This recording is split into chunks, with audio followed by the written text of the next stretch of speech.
second center is cleared to. Here comes Noah Gregson. Alright guys, this is a restart stream. For some reason my previous live stream disconnected and then just stopped recording altogether. Then my computer just randomly lost internet and then I restarted and sure enough I got my thing back, but then my recording for the live stream stopped.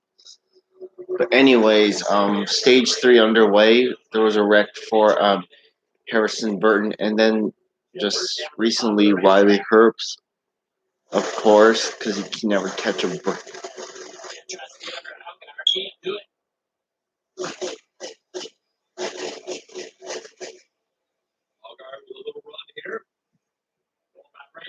All these guys trying to build out Brandon Brown, but on the outside, and they determine one time to lead. Look at this. Right up behind him. Trying to take the air off that spoiler. The spoiler is there. They're trying to make it uncomfortable for that 22 Cinder. But this time I try to make gains on exit, try to get the throttle first. Backs it up, tries to get to the gas, tries to close in so he can be within striking distance, and he won't be able to do it down here to turn 3. Had so much momentum through the tunnel turn, wasn't trying to be on the bottom. Racing there. Right on the yellow line. The nature of the field, if you're not one of these first 2 cars, if there's someone back here in the mix, as soon as you think you can make enough fuel, you can come and pit. 2 reasons. One, if the touch comes out, you're great shape, but also it'll cycle you to a clear racetrack. You'll be on the other side of the racetrack, out of this traffic, have a better opportunity to run faster lap time. How close do you have to be to the leader to come to the road and not lose the lead lap? Well, that's your other concern. How fast pit stop's going to be? We saw yesterday a slow pit stop hurt them. These guys are lap time are slower than Cup. So I think if you were within about 9 seconds of the leader, you're okay. Also, young drivers, no practice, didn't get a chance to practice getting on pit road. It's not difficult to pit road to get on, but it's easy to speed on quarter entry. Yeah, I like my plan, Jeffrey. Now you're making me nervous. Apparently, I go wrong. So they're in their pit window now. The inside of 3 laps, 29 to go. We would potentially see someone choose to come to pit road. Oh, nice slap on the racetrack right there. Justin on the inside. They battle down the front straightaway. Mike's going to try to get down here and sidetrack him a little bit. Speed. Take a little approach right here that Algar takes. Back up the racetrack behind Snyder. Snyder, great job keeping that pace. He drives right back into the bumper again, trying to make him uncomfortable. Turns underneath him, has just a little bit better race car. He's doing a good job, though, using the momentum off the high side. Hey, watch this battle now. Allgaier is going to get the spot for the front 2 of Snyder. Jeff, you talked about the importance of this pit stop getting on the pit lane during the practice when they ran down pit road before the race ever started. That one time, Mike Snyder's car was bucking. It was making it just kind of a jerking motion as he was coming down pit road in that low gear. And then they told him, and you sped in 2 different sections. So it was a good lesson for Mike. First time he came down pit road today, just fine. He'll have to hit it perfect like everybody else in the next one. Mine has going right now. He's got the oldest tires on the racetrack. He's doing a nice job keeping pace. That bucking on pit road, that is just the RPM. The engine is running, going down pit road. There's not a lot you can do about that. That's something that is very hard to see. The jack is bouncing up and down. The needle's bouncing up and down as the car is bucking. So what is pit road speed? I hope to go through this live stream without any more, furthermore issues. And just like yesterday, it's going to be continuous live stream, just to let y'all know. Turn 3, doing a nice job. Remember, he held on the oldest tires he just mentioned, so I expect to see 4 tires from Myatt. Then who follows right after he kind of opens the floodgates? Who thinks it's time to start going? He's going to stay out another lap. And he was on pit road. The last time he was on pit road was lap 12. Tons of yellows for a long time. Yeah, tons of yellows, which saves a lot of gas. This tells me that they're not getting as good mileage as we thought. We thought they could go 40. If they really could, I believe they are. They would when they come to pit road. I think their fuel mileage is not as good as we expected it to be at the start of the race. Allgaier trying to make it a little bit loose, uncomfortable feeling. I'll be honest, I was shocked by how well the 2 cars hanging off those tires. Just right there, they pulled it along with 16 right up in the driver should have moved right from the red racetrack. He should have been spot line there, should be my race car. It's hooked up.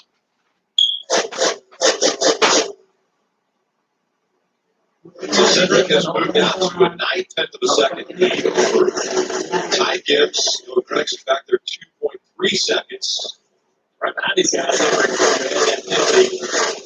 Coming back to the field. Here's Algar on pit road. Algar's made his way onto pit road. And he's headed toward you, Dave.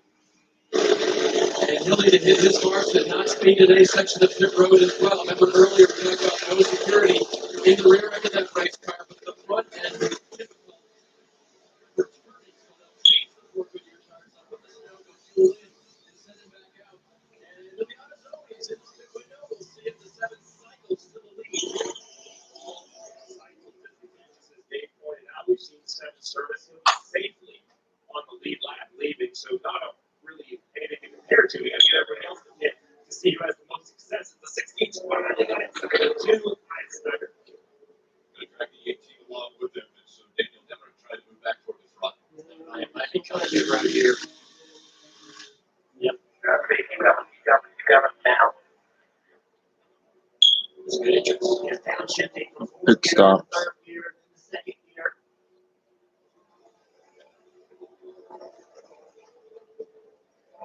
And then check his job as a driver is not over. What's he got to do right here while he cruises? He's not overshooting the rocks. Get that left front nose right on that side mirror holding over. Now the car goes down, get the car back in the first gear. The car goes around, not the car's in the air. As soon as it's run through. So the wheels don't turn while they're trying to change the tire. So the rest of these cars are still on the racetrack, as we see right here, what happened between the 16 and the 18, is if the yellow comes out, those 2 cars that just pitted right still in the lead lap, they're going to assume the race lead. So this is scary, and this is why we now see the 22 Cedric. Here they come at 9. Pit road is going to be busy. No. That was Austin Cedric in the 22 pitting from the lead. They won't make any changes to his race cars, and the balance has really been okay at the end of the run. Sounds like it was getting just a little bit tight, but as I said, no changes. Expect 4 tires here. No breaks in the number 9 car. Also on pit road, he's experiencing a little bit of brake base, and mostly the balance looks good. It is starting to get a little bit too tight on the right front. 4 tires for the 9. Now we need to keep our eye on the 7th. There's Algar because he's already made a stop. Where these guys will blend out in comparison to Justin. The big story right there is you see off in the distance the red 7 on the straightaway. Flop will position on pit road, right? Jeff was on the 22, first of the leaders on pit road, but the 16 of AJ Ollie there passes him on pit road. This will be over the race lead if everything cycles through. We saw 7 just behind him. Kelly. The 54 Ty Gibbs has also made his way down pit road. Ty saying he was just a little bit snug earlier in the run, asking to be freed up a little bit for the 18-year-olds. Tell him keep that wheel straight. Fuel goes in. It looks like it will be another 4 tires change. Showing you the 16, he'll be the leader. We got 54 up the road. He's all the way down here. Pit exit. He's on the lead right here. Unfortunately for him, pit road speed is about 100 miles an hour, less than the 2 cars on the racetrack. So right side tires for the 16 of all. I think it was the move that leapfrog Cedric. You guys were shocked how well I had held on to the old tires. Big call by the 16. Good track position. Make Cedric pass him. 32 to go. It's going to be a tough battle, but at least he has a battle to fight. Again, everyone still has to come to pit road. Emmerich, Sam Mayer, that Clemens, Moffitt, Brown, Austin Hill, LeVay, Ferrucci, Warren, Schweizer. They're all still scored in front of Allmendinger, who has been to pit road, running 25th right now.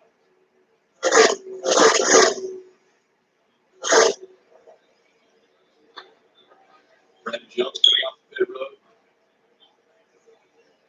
Yeah, it's only by the 19. I was looking for it, then it was gone. That was cool. Steve. That's how close it was. That's going to be for the lead.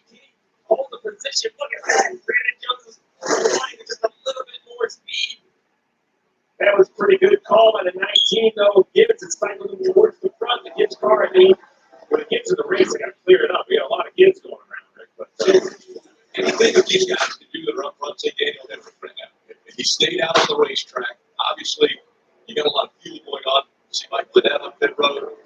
whatever he needs to do, what he's doing, just running fast laps. Right now, he's sitting on the inside of the 16. Expect this to be a race for the lead. Allmerdinger knows it. For that reason, he's fighting hard on the outside, catching the last car.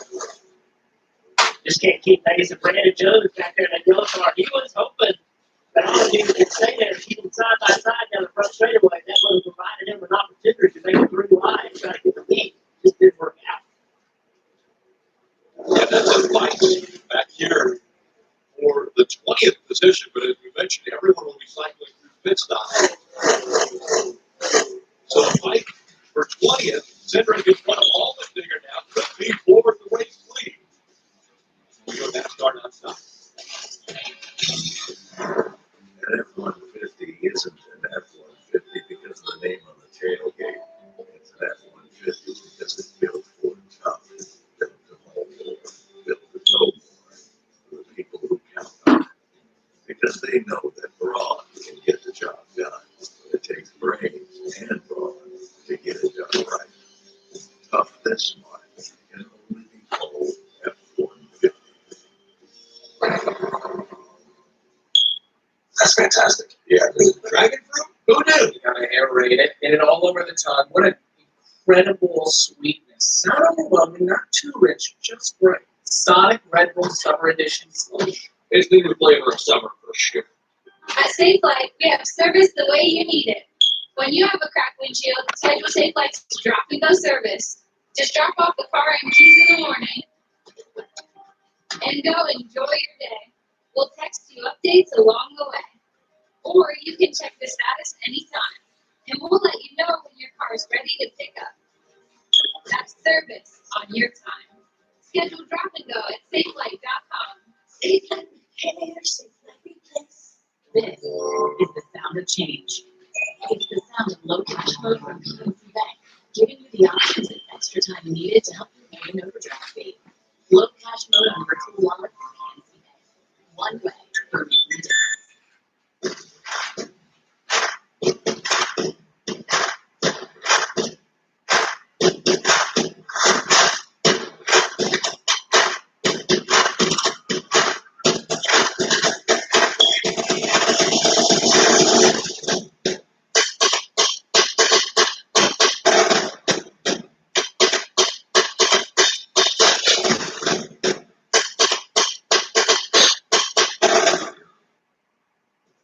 The magic is back. It's our race. The best fans in the world are New Englanders. NASCAR racing is the way it's supposed to be. A fender banging, no holds barred, battle to the finish line. They make contact. Kevin Harvick on the way. Great memories for family and friends in a safe environment. It's the 50th NASCAR Cup Series race at New Hampshire Motor Speedway, the Foxwoods Resort Casino 301 on July 18th. Visit nhms.com.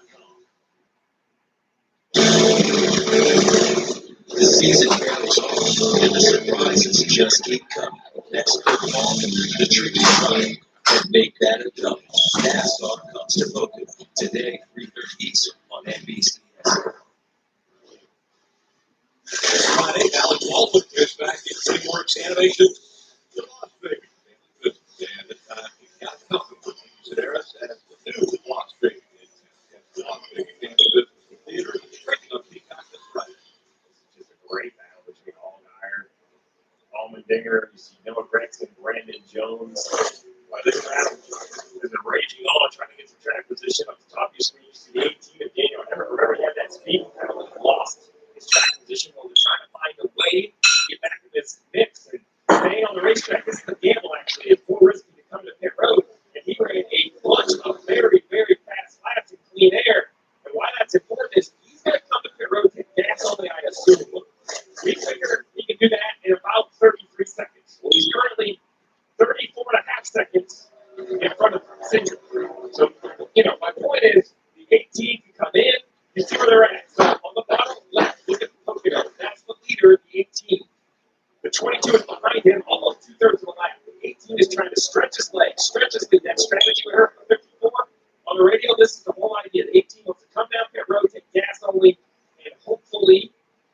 rejoin the racetrack in front of Cedric. Cedric is currently 14th because everyone in front of him needs to go to pit road. Steve, does the amount of fuel that he put in, is it determined by the seconds that he's ahead of the 22 right now? The amount of fuel he puts in is simply how much fuel did he save from the last time he was up pit road at lap 36. You know, from lap 36 to lap 90, you was a fixed amount of fuel.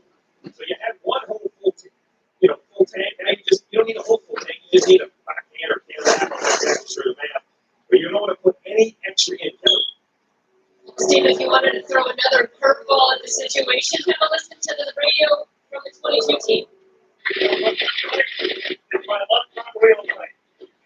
are confident on the left side of the inside officer. We are confident that it's fine. Everybody is fine.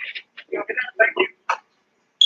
So they can tell him that they're confident. They have been reviewing it. We've seen the pit crew huddled around the video to review. He's definitely good to go on fuel for 2 green light checkers. That's the 22 we're talking about.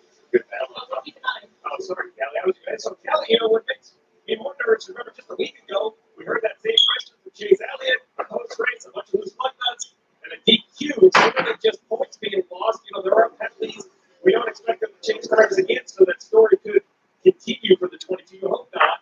But as a crew chief, this is the new level of concern you have to have now. So, rules violations, man, I wish I had that when I was racing. Hey, you guys confident? We are confident. We need the confidence, and they're confident.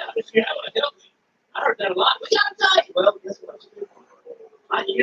One thing I also said that this exchange was that Ty Gibbs got by Albauer, Allmendinger, nobody got by all those guys, and now he is the car behind Austin Cindric. So, see how this shakes out after Hemrick does this, but Ty Gibbs will be a factor. Right here, left side, left front tire changer. He's hitting, he's working. It's a good one there. So I'd say he hit the last one. We have a shot from our cameras from a distance. These guys here are looking at the helmet cam from the tire changer, but it definitely wasn't like he was done and sitting on the wall with the car left. I mean, he was working to the last minute. We heard the radio report from Kelly that says they think it's got its time, but you see just how close that is between Jack Van and tire changer. The Jack Man normally waits until the tire changer has hit all 5, right? We saw there where the car had come down and the tire changer was still trying to hit low nuts when the tire was on the ground. Well, you know the fronts are going to start spinning. The rear's already steps on the gas, but the guy in the front, as crazy as that sounds, you know that guy has what? An extra 2 or 3 tenths of a second. That's his goal. So that's the question mark that Cindric has right now in the back of the line. Well, I think Cindric didn't come over the radio and say, I got a violation. I think Cindric saw the same thing we just saw, that the guy was still working and he pulled away. And he just asked him, hey, did you give him time? We did. No problem. I'm going about my business. 34 seconds, the gap between Daniel Hemrick and Cindric right now. Hemrick still has to come to pit road. This is the Tempur-Pedic Breeze, and its mission is to make sleep feel cool. So no more night sweats, no more nocturnal baking, or polar ice cap air conditioner mode. Because the Tempur-Pedic Breeze delivers superior cooling from cover to core, helping you sleep cool all night long. During the Tempur-Pedic Summer of Sleep, save $500 on all Tempur-Breeze mattresses and experience your coolest sleep this summer with our best Breeze savings of the year. At Domino's, we're more than just classic hand-tossed pizza for $7.99. We're hearty handmade pan crust, tasty gluten-free crust, foldable Brooklyn style crust, and crunchy thin crust too. Carry out 3-topping pizzas on any of Domino's 5 crusts for $7.99 each.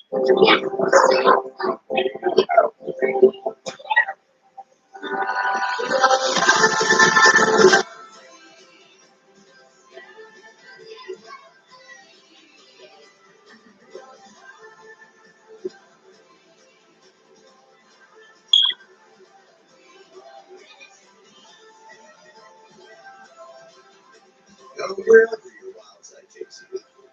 Toyota. Let's go places. When fire and water threaten your business, hand the cleanup over to the team that stays with you every step of the way in your journey back. 1-800-SERVPRO at servpro.com, like it never even happened. Liberty Mutual customer sponsor. So you only pay for what you need. How much money can Liberty Mutual save you? 1, 2, 3, 4, 5, 6, 7, 800 $8.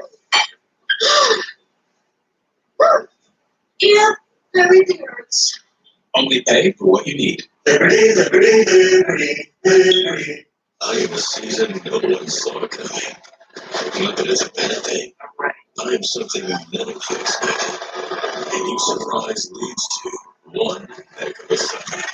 Because this year, to make the playoffs, you better be better. Or you're not there. Everything is for sure this season. I'm not certain what happens next. And neither are you. I am on this car. They just passed it. A really long stop for Daniel Hemrick. Why were they on pit road that long, Steve? Well, we know they needed quite a bit of fuel, but I can't believe they needed so much fuel. They had time to change 4 tires. Their gamble must be to run long, put fresh tires on, and hope they get a caution. And if you run too fast on pit road, none of that matters. And unfortunately for Daniel Hemrick, for the second time today, too fast on pit road. So the strategy call I thought was gas only. I was wrong. It was run long, keep fresh tires, which is a call that was available to Dave Rogers, but the penalty will eliminate all the conversation. We're talking about pit road. Why is this pit road easy to speed on the entries? Because it's so far away from turn 3, the exit of turn 3. You carry so much speed onto that front straight, onto the pit road. It's just easy to misjudge it, get the car slowed down. I'll be interested to see what he was speeding at, because we came by us at the pylon halfway down pit road.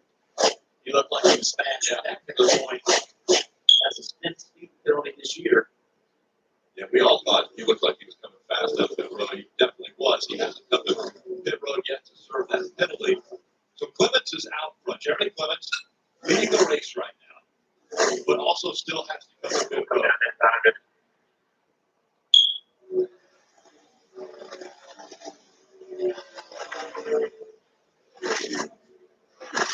Right, we talked about getting on pit road. We have a great opportunity with this helmet cam. Red Silence, don't push it.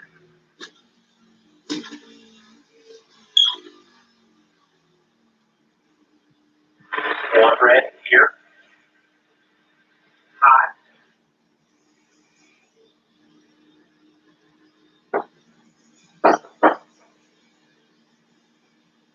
So when it's all green, he's actually a little below his RPM limit, and it showed that red.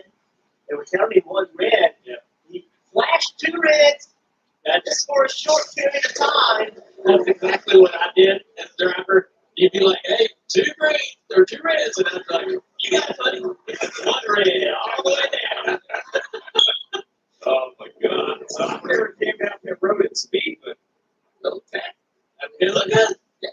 I wasn't sure. I'm wondering where he's been. Was like the one now what I asked you all to do because I thought that was good. It wasn't it's so hard too because remember you gotta get the thing slowed down and get all those lights shining before you get to that line, which means you gotta slow it down before you get to the beginning of pit road. Well, the sooner you slow it down, the slower you're going to get there. So you just got it's such a hard thing to get all that timing situated. I'm like, I want to hear what section he's been in. Alex Williams, by the way, is now race leader at Jeremy Clements pit road. Download the official app of NASCAR to follow the action with free live scoring, in-car cameras, and radio broadcasts. Search NASCAR at your app store, download, and start a free trial today. Well, we were talking about the 18 in his issue. You mentioned Alex Williams, they can take there. Technically his dad, Austin Cindric in 22, running second. Ty Gibbs running third. And this should be a battle for the win. Would be between these 2 cars. The 36 has to come to pit road. Cindric did a nice job. He's got a 3.5, 4 second lead. But the thing here at Pocono, you catch a lap car at the wrong time and lose momentum. You can't give up all the time. Pit road, that means that Cindric is up front. Everyone that has to pit and everyone that's running up front now has been able to come to pit road. So Gibbs is 3.2 seconds behind Austin Cindric right now. Allgaier is 5 seconds back of Cindric. We take a look at the Toyota driver update. Ty Gibbs in just his 8th start in the Xfinity Series. And looking for his 3rd win, 2 wins already. Currently up to 2nd. And this one, I mentioned, 3.2 seconds with only 15 laps to go.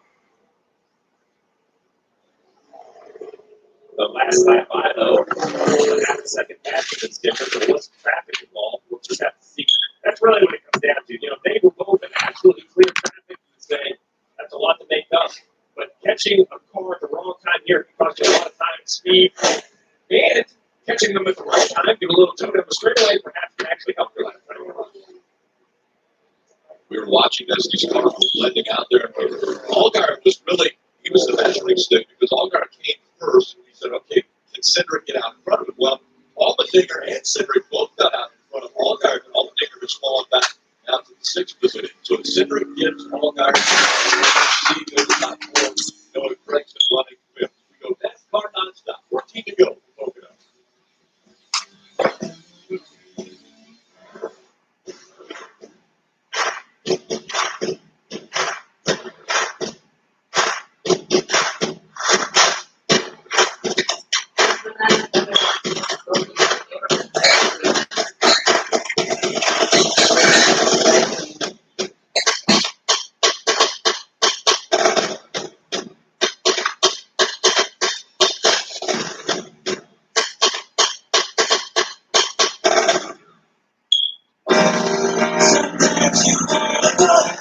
Everybody knows your name. They're always glad you came. Welcome back, America. It sure is good to see you. Wherever you go this summer, Midas can help get you there.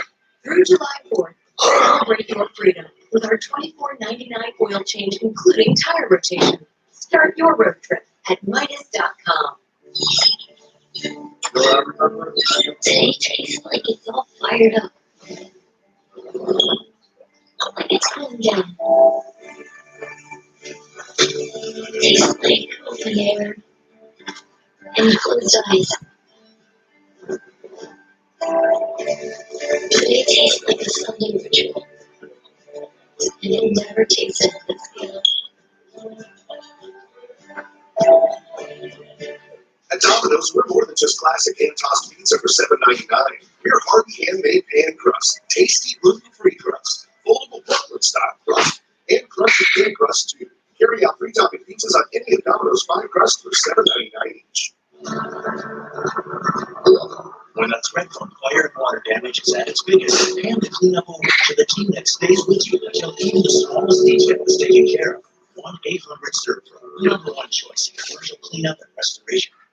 I am a driver with a dream, and part of that dream is making all the doubters believe that my name belongs here. I may be new to stop, but I am not taken lightly. Because if you let your car I am the NASCAR Xfinity Series. I am NASCAR. Coming up on just 10 I've already to go. done that already. Pocono Green 225 for NASCAR Series here at Pocono Raceway. And coming up next is NASCAR America pre-race. We get ready for race number 2 for the Cup Series. That three will get us underway at 3 o'clock. And again, green flag traffic at 3:30. The IMSA race tonight at 7 o'clock. Jimmy Johnson will be running in minutes. Austin Center coming up on 10 laps to go. Looking for win number 4 on the season. And right now, a 3.2 second lead. That gap has not shrunk. Yeah, it's really not shrunk. Gibson second, Allgaier third, Grayson seeing in fifth. Now on his last appearance, lap 47, it would be a stretch, but we've had some cautions. Maybe he thinks he can try to make it or try to I know. Trying to glass half full up here, buddy. Probably 2 or 3 laps. Shane Wilson, the crew chief, has been talking to him and said we're not going to have to come in with about 8 to go. they're going to have to proceed. So he's just trying to, get across a bunch of the field, come get some fuel and tires and see if he can work from there. Allmendinger 6, Grayson 7. Let's get an update on drivers up front. We'll start with Kelly. 3 wins already this season for Austin Cindric, 7 stage wins to go along with it. But his crew chief Brian Wilson said they still feel like they've left a lot of races out on the table. He said we hold ourselves to a higher standard. We're trying to get better each and every week. Remember, Austin will be going up to the Cup Series next year. They want to do everything they can to prepare him for that. Austin said he knows that his next competition will probably be whoever is in the 54 car. And hasn't that been true today?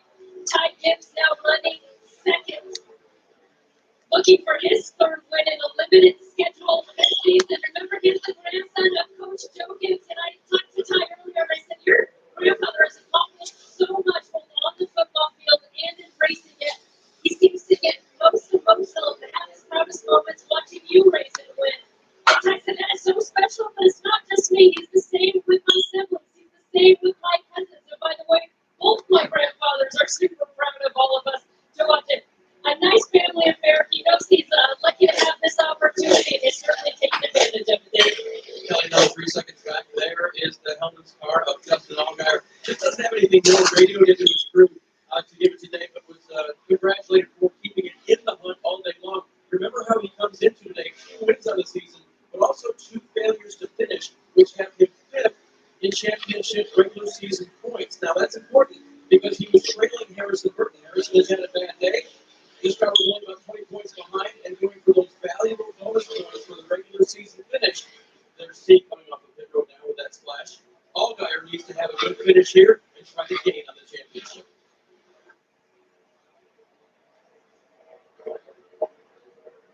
Good run for Jeff Burton. He's up in the top 10, running in that 7th spot right now.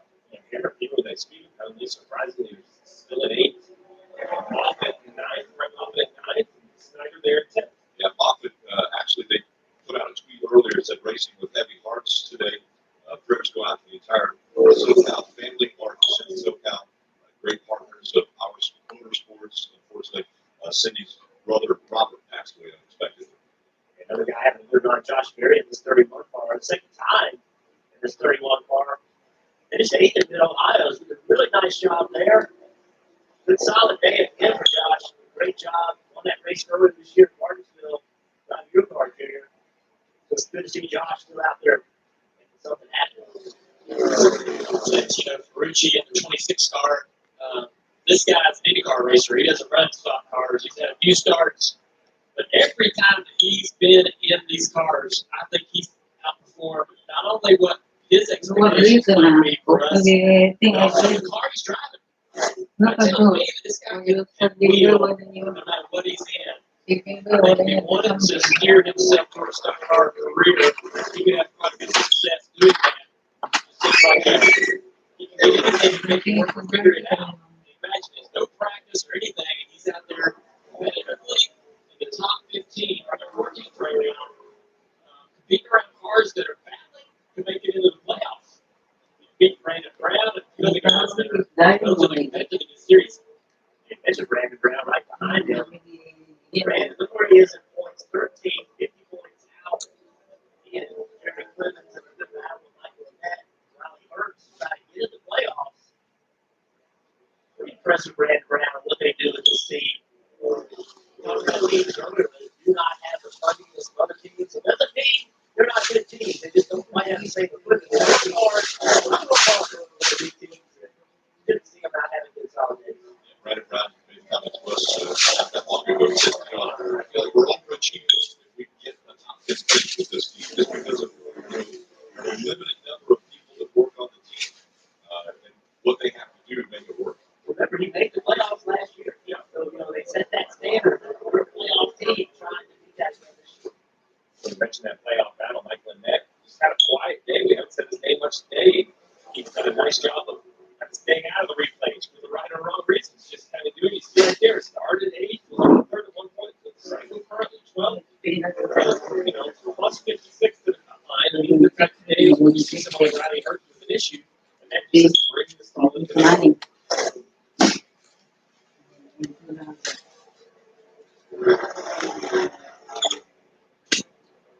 Here's Jesse Awuji in the 74. More buddies that back behind the wheel here in the Xfinity race. Just run ahead for 32nd position. This car right here has actually improved a lot over the season, over the last couple of seasons. A good car for him to get into. And when you're young and you haven't really had a lot of experience in a series like this, driving these cars, it's good to get something that drives pretty good. So you know what good is, right? You know what to expect the car to do. And he's in a pretty decent machine today. Listen, we all had a conversation with Bill Gresham earlier this week.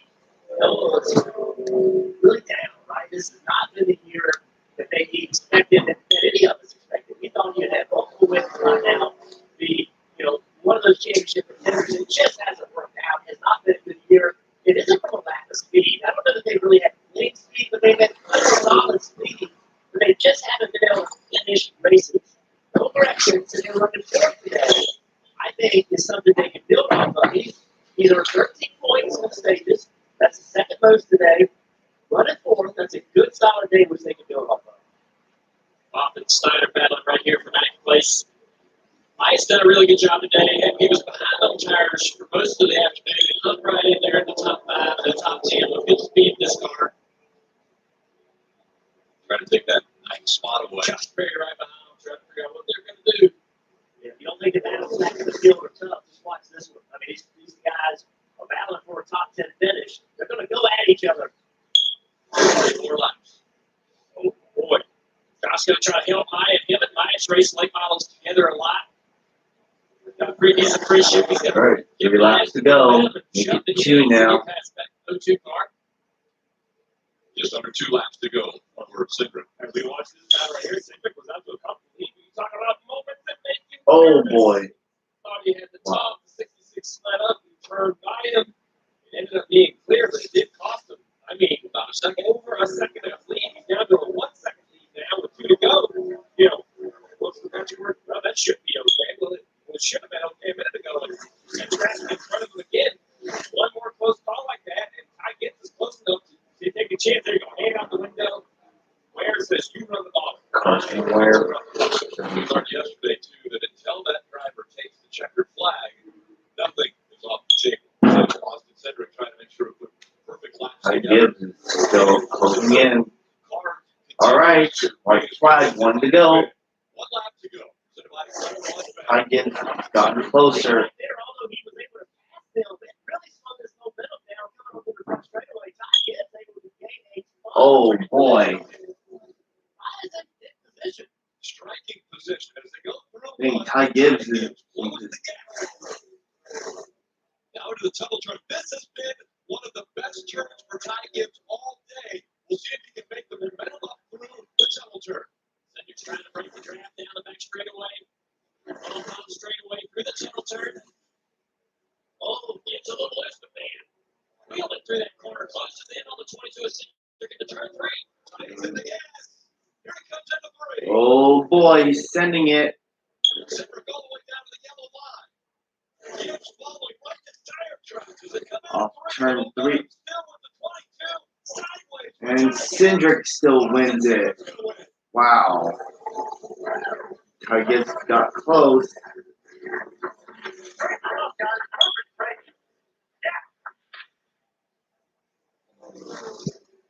It wasn't a walk in the park, that one. Wow, that was close. Sure. When we learned the last 2 days, they better finish them off. A sure drive by Ty to continue to try to take the leader down. Cindric pressure can turn on that last lap. Nice job. Independent champ. Expect that out of driver 22. Wow, what a race. This is just 8th race for Ty Gibbs. And in those 8 races, he has finished first or second against Cindric 4 times. So half of his races, he finished first or second with Austin Cindric. Well, if you just keep racking those playoff points, like another win, adds 5 more playoff points to him. That gives him 27 playoff points. The next closest is Doubleheader at 13. So major advantage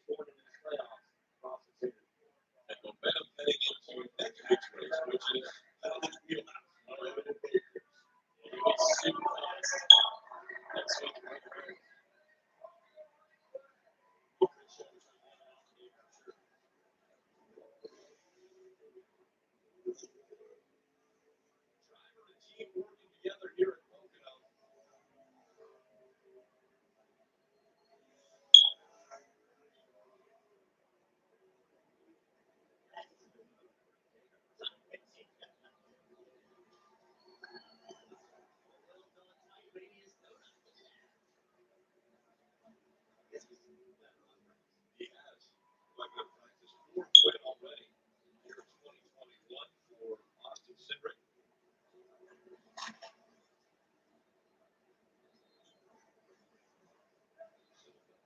Really good circles, by the way, right there. As he climbs out to celebrate the win.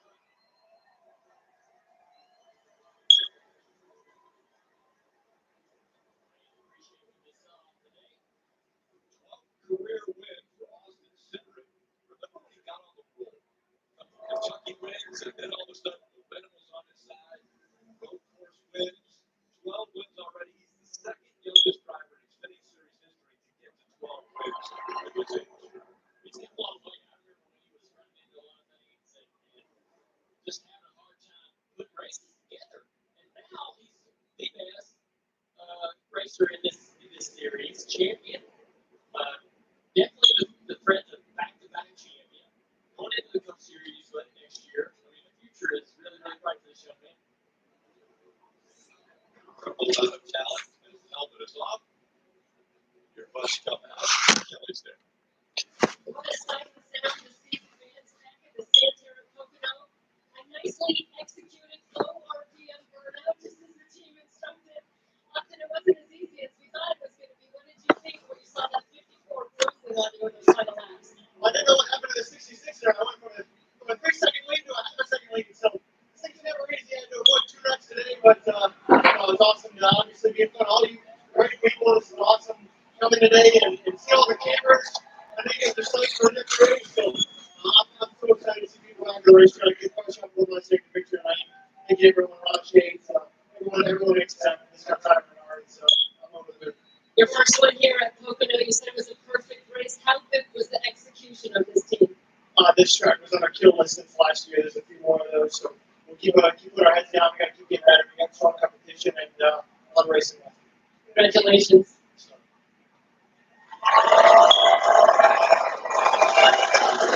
Big cheer for the crowd for Austin Cindric. There's some Ty Gibbs fans out there too after what they saw at the end of this race.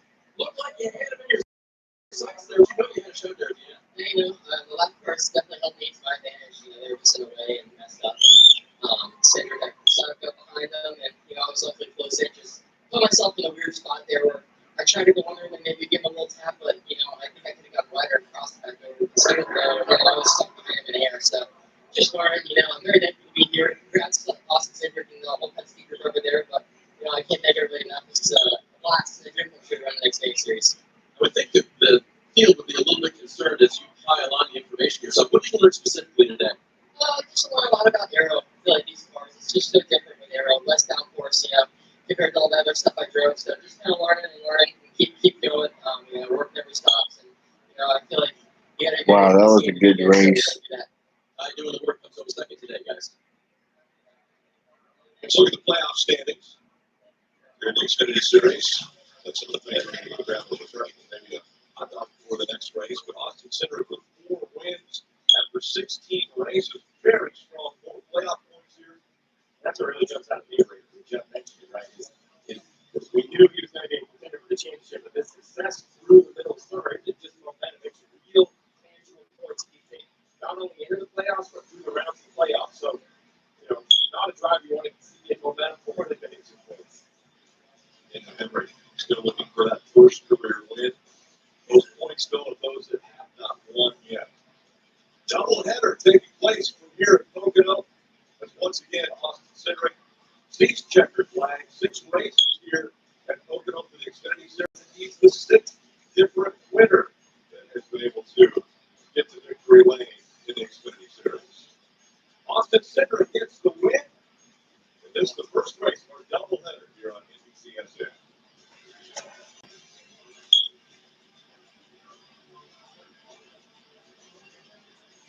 We are thrilled. We finally found our dream home in the mountains. Views are great, the air is fresh. It is fair country, though. Hey, woo, we hit the jackpot there. There, look, what are the cows? Ooh, chicken, don't mind if I do. I'm hungry. T-bone. That's what I got us working for. At least they will raise money on home and car insurance. You see. You said it was a ton of money. We'll take the top of the I'm smarter than the average man. You're gone, Dad. For bundling made easy, go to geico.com. Don't get Wipe it away. So new brightening micellar water. Now with vitamin C. Micelles look like a magnet. In one swipe, gently cleanse. Remove makeup and brighten. Micellar water with vitamin C. By Garnier. Naturally. Wherever you go this summer, Midas can help get you there. Through July 4th, celebrate your freedom with our $24.99 oil change, including tire rotation. Start your road trip at Midas.com. Saturday, the Xfinity Series will kick off a big weekend of NASCAR racing for Road America. That coverage on NBC. Again at 2:30 p.m. Eastern. Go back to the racetrack.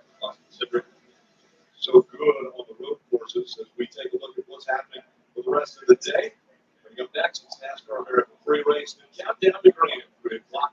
And the second race of the weekend comes to 2:30. Something about the finishes. Great finish yesterday. Great finish today. I think, we talk about it all the time. It's hard to win these races. As Cedric mentioned it, right? He thought he had a 3-second lead. It went away. 5 seconds in one corner, one lap car this time. But you have to execute it on so many different ways. We saw some other guys that had a chance. I feel bad for Daniel Hemrick. I know speeding isn't bad luck. It's bad execution. But he had a good car. He's at it.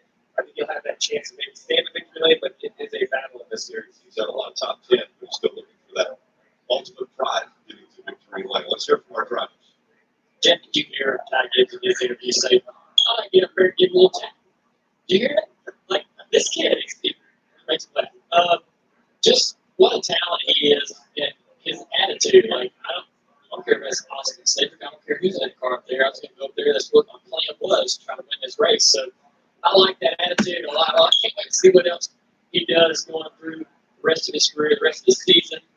He's taking the fight to these guys, and he's not intimidated by them at all. No, he's not. I listen, Austin Cedric to me, you said it. He's the best driver in this series right now. I agree with that. Maturing, we know he's going to Cup racing next year, but he has unfinished business. He wants to defend that championship, and I think he wants to win it in big style. I think he don't want to barely win. He wants to win it huge. He's not as good as he was in Phoenix last year. It will be hard to beat him for this championship. It's a great race. Another race.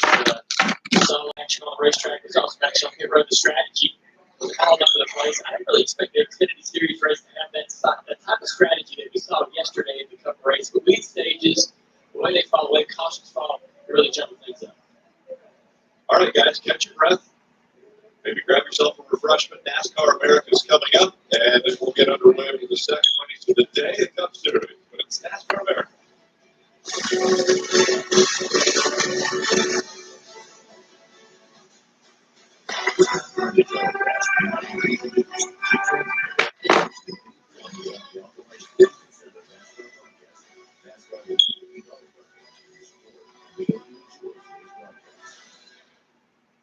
When you are slowing by, certain laws just don't apply. Like gravity.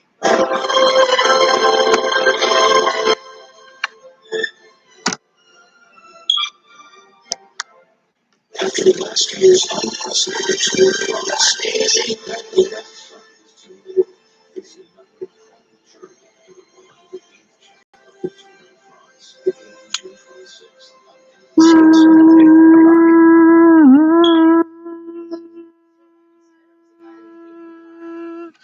One, two, three.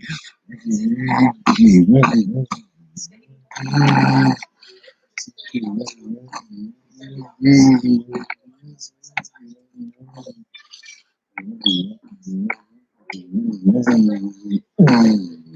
may find yourself living in a shotgun gym.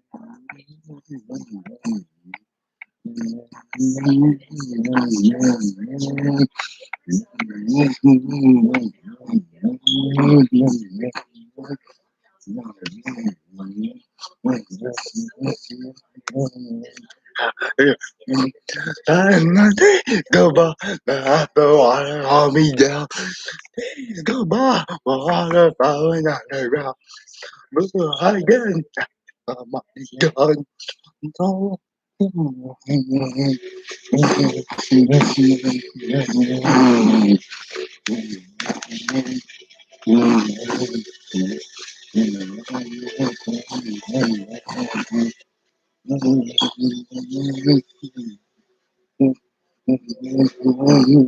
Goodbye, the all began and the days go by. Water flowing underground. Again after the money gone. Until the dawn, water flowing underground, famous ever.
Hello, Zachary. Welcome to the live stream.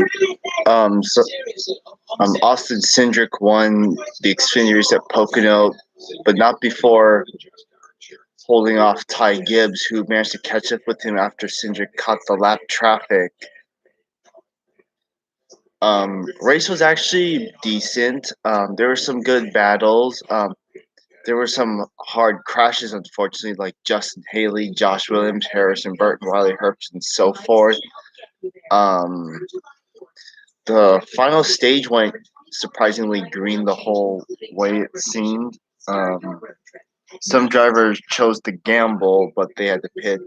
Daniel Hemrick had 2 speeding penalties. Even though he managed to get a top 10, it still hurt his chances of winning, unfortunately. Oh well. Like, geez, Daniel Hemrick can't catch a break either. Oh well. I really want him to win the race so badly. Shoot.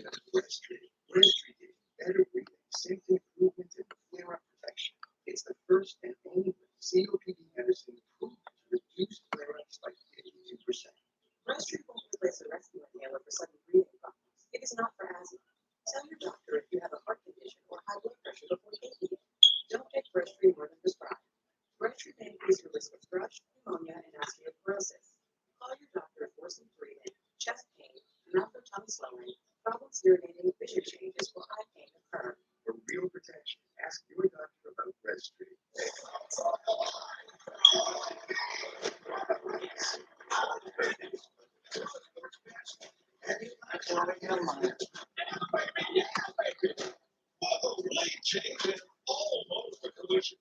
Now that's good racing. What? Yes, pre-race, Austin Cindric won the Xfinity race. But he had to hold off Ty Gibbs after Cindric caught the lap car late. 3-second lead went down to 2.5-second lead. Pre-race for the Cup race. They talked about yesterday, obviously. Yeah, see, he caught the lap traffic, and now he did.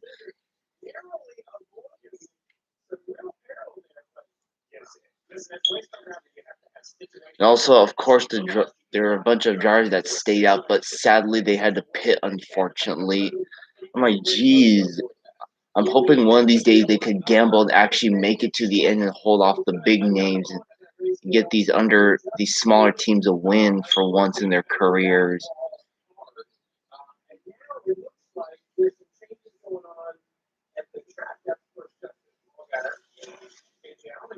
And then there was this wreck earlier.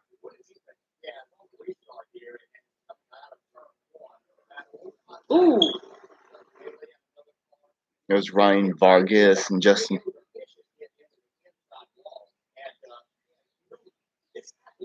And Haley's also running the Cup race too.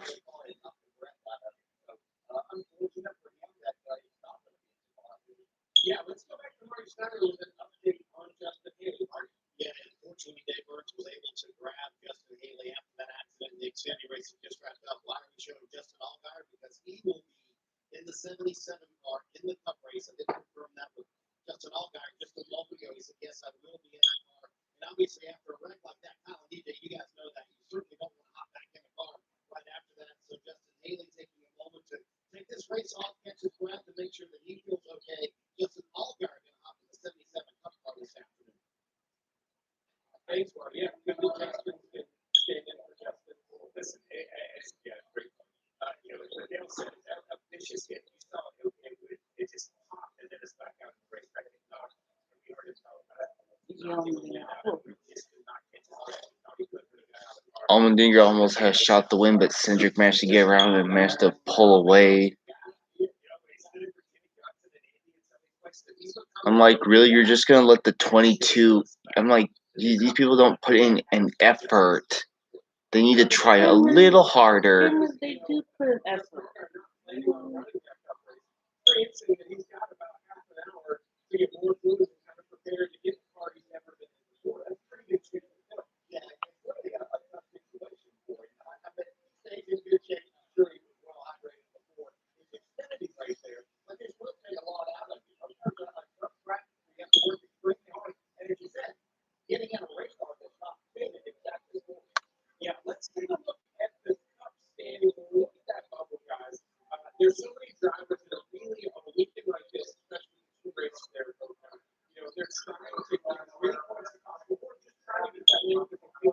That's the autograph line.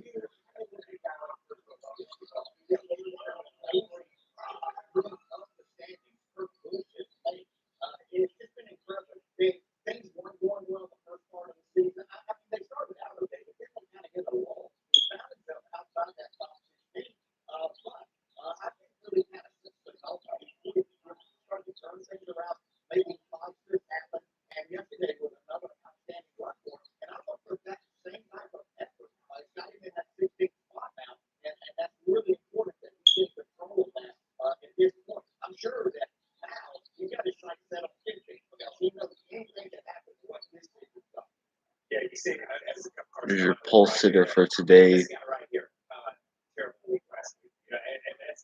That's part of the shuffle here. He goes out early, and all these guys catch up. Understand there were 10 races ago when NBC took over, but we leave here, there's only going to be 7 races to go. Because this is a doubleheader. A lot of shaking, a lot of things happened this weekend right there in Buffalo. We saw Ricky Stenhouse have a great race last week. Katie have a good race today. And Suarez have a solid race today. It's tough to catch up. We saw how easy it was by Chris Buescher, how easy it is to lose positions and to lose points. But making those incremental gains back is a lot tougher. So it's going to be tougher for these guys. And maybe you got Harvick, Austin Dillon, and Reddick all right there.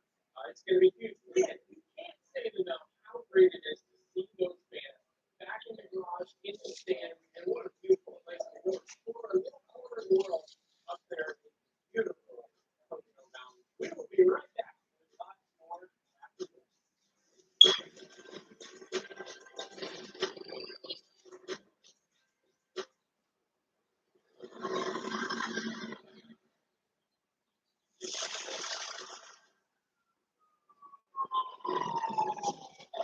We see Okay, mother and child in vehicle. Mother is unable to exit the vehicle. Injuries are unknown. that you want some.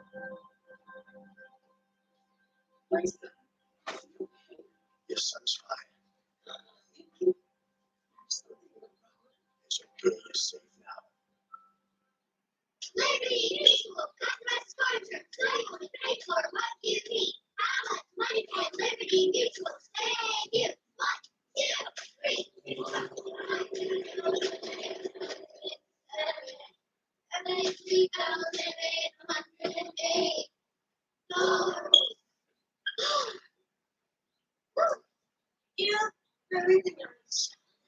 That YouTuber of mine, he won Roosevelt Welfare Production. He says he's going to that intermodal facility in Lathrop right now.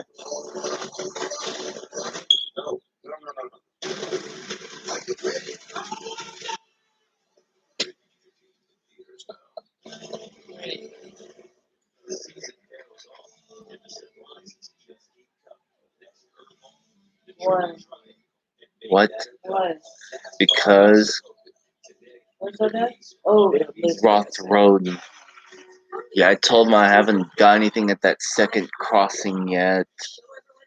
Told him I've done the other crossing on the Oakland subdivision, but not the. Chill out there.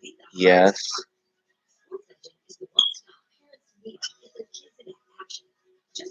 Yeah, the only way to tell is be at McKinley and Industrial because there's the control Partega. If the searchlights turn on, then you know something's coming from the Oakland subdivision.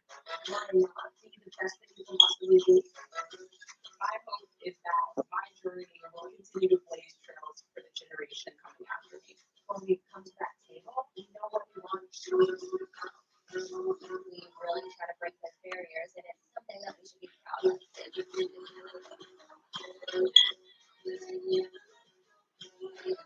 The Xfinity race at Pocono now had 6 different winners now.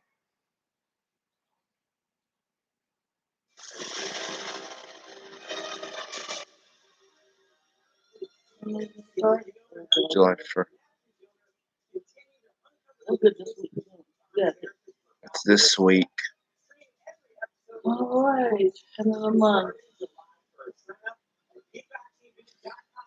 After this, I want to see a 3rd season because there's still more lost racetracks.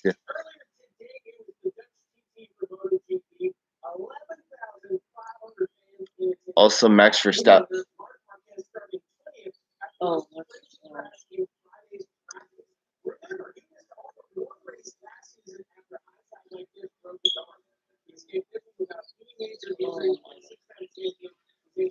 Also, Max Verstappen won today in the F1. Yeah, he increased his point lead over Lewis Hamilton now.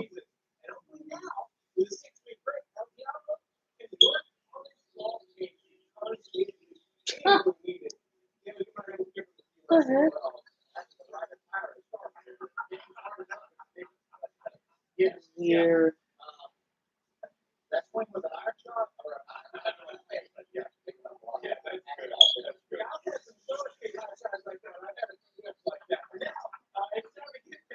Yeah. How about Jimmy Johnson? It's still gonna happen. Is that today? Yes. Or do you plan on watching it? No, it isn't. Yes, it is today. It's so short.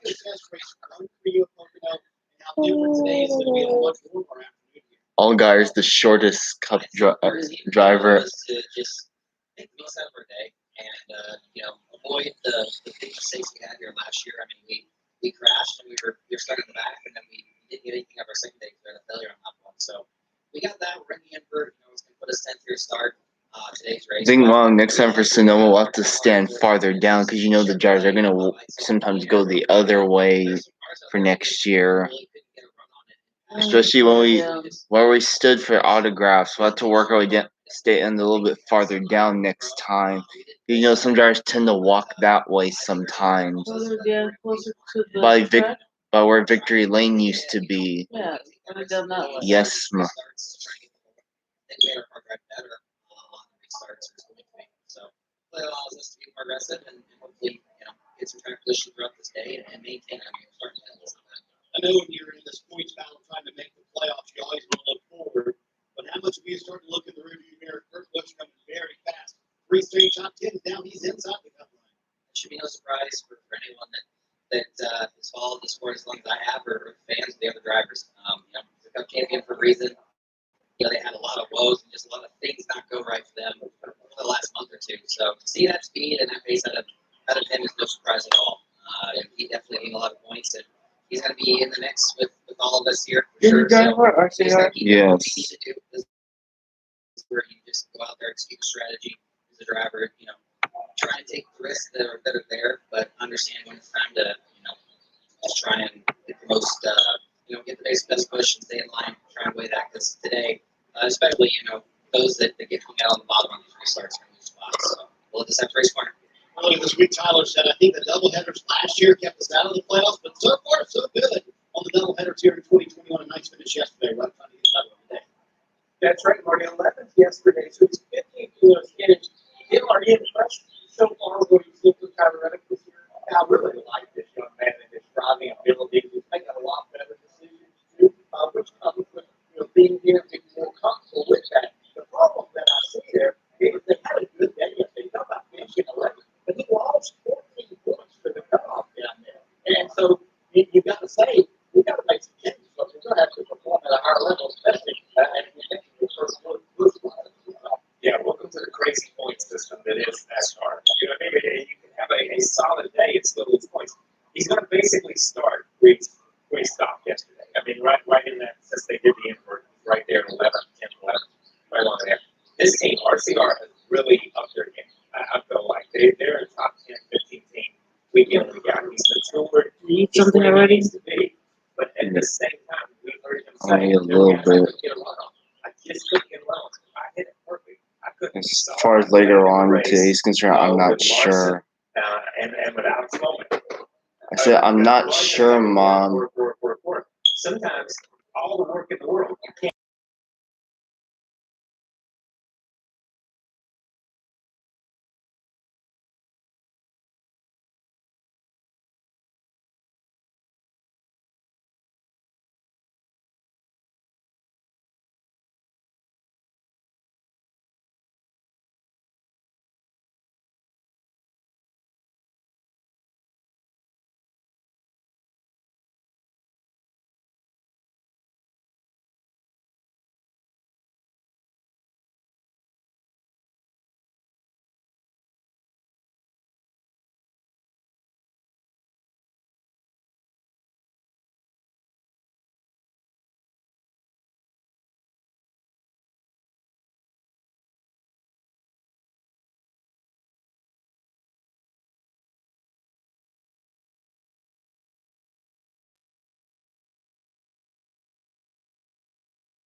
15 months. Few It's people in. crazy, how life works, and ending up with Kendrick, and I feel like there's a lot of pressure, because Hello, Nick. Welcome to the live stream, man. At Cup racing, I want to make everybody proud, and we're doing a good job of that. So, Stevie, you heard Kyle's new perspective right there. What's your reaction to what you just heard when you were that? Well, I think the key is the perspective. This Kyle Larson we see on and off the racetrack is much different Kyle Larson than a year, 2 years, 3 years ago. And I think his perspective off the racetrack has really improved his ability to do his job on the racetrack. And Junior, what I mean by that is early in the year, he dominated races he didn't. Well, today, Nick, I'm thinking Kyle Larson gets redemption today after yesterday when he cut the tire on the last lap. After he apparently ran over some debris, which I don't recall seeing, but let's see if he can win this race from the back to the front. Yeah, I gotta tell you, man, them Hendrick cars are on fire this year. We're learning from this crew chief about all the hard work and effort he puts into preparing for each race, conversations that they have. I don't believe that was the way he prepared for races before. I don't think that he knew better to put that type of effort in and really appreciated that opportunity that he had when he was here earlier. So he's taken a great opportunity, a great race cars, and he's making the absolute best of it. And I think we all pegged him as a guy that we thought would do well this year. I had him in my final four going into the championship race, but I didn't think he would be the guy. I think that he, right now he is the guy to beat. I got to say that every week we go to these races, he's the favorite. I didn't expect that. How about when you just look at on the track performance? What's the feeling when you enter this kind of zone as a driver?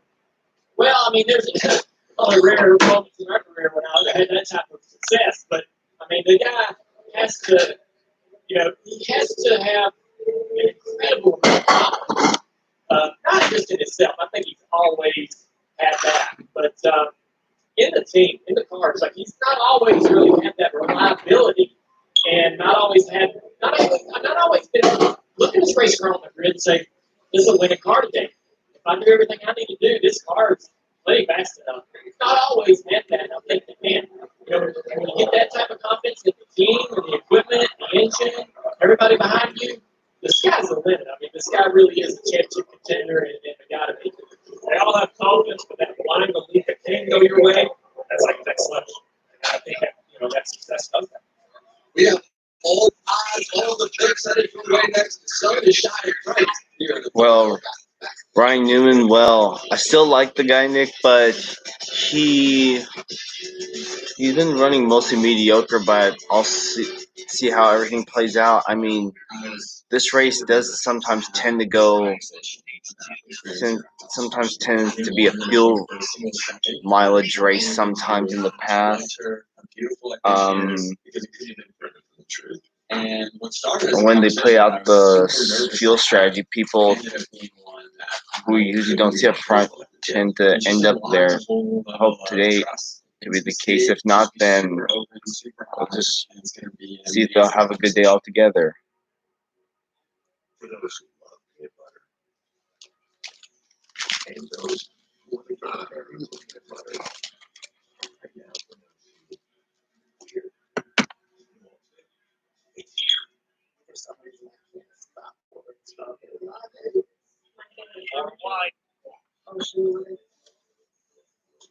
The slush is bringing us toward that.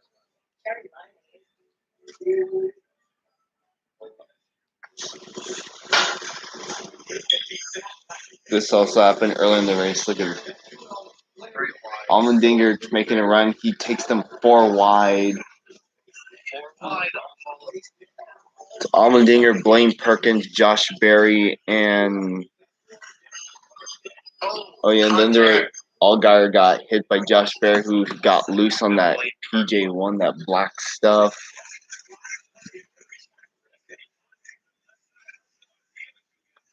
Let's see. Oh yeah, Kurt Busch. Yeah, he's won some races here at Pocono. Last one, 2016. Yeah, we're overdue for our yearly Kurt Busch win.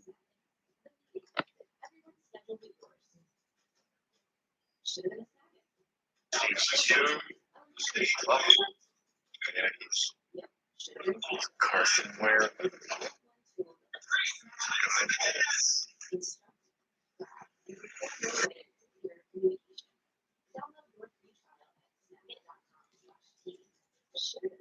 Oh, there was a switch out of power, and that move can be. They couldn't do anything. So I guess they went elsewhere to get their stuff. I haven't been busy. Yeah, I've been busy catching trains in other parts. That I've seen the CCT a couple of times.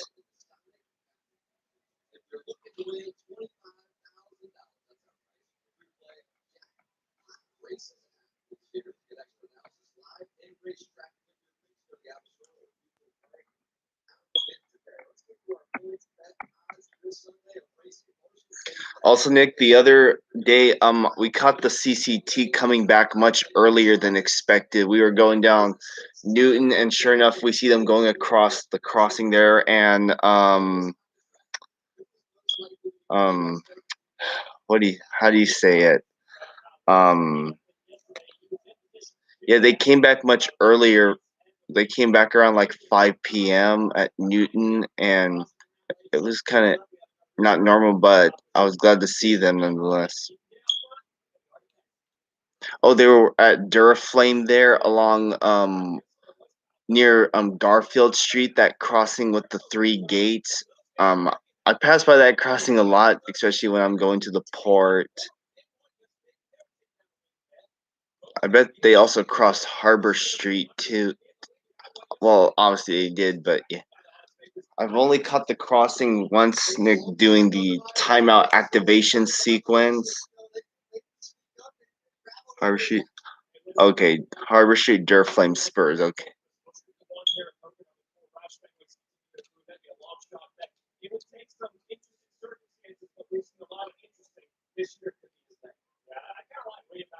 Sometimes when I'm at the Diamond, Nick, I hear the Stockton Terminal Eastern horn from where I'm standing sometimes.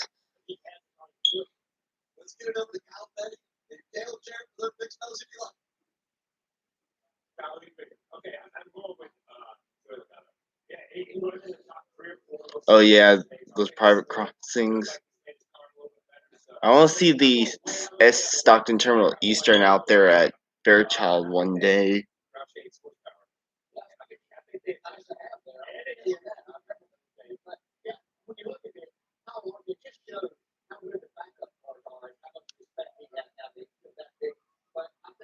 Yep, a bunch of private crossings in those areas, and also, I did catch the Stockton Terminal Eastern one night, Nick, at Waterloo and Roosevelt.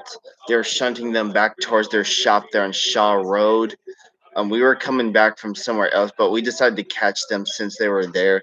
They had to stop at certain crossings to put down those flares because, one, the crossing on Wilson Way is broken because of an accident earlier, and the one on D Street is not working currently, but they should be fixed soon.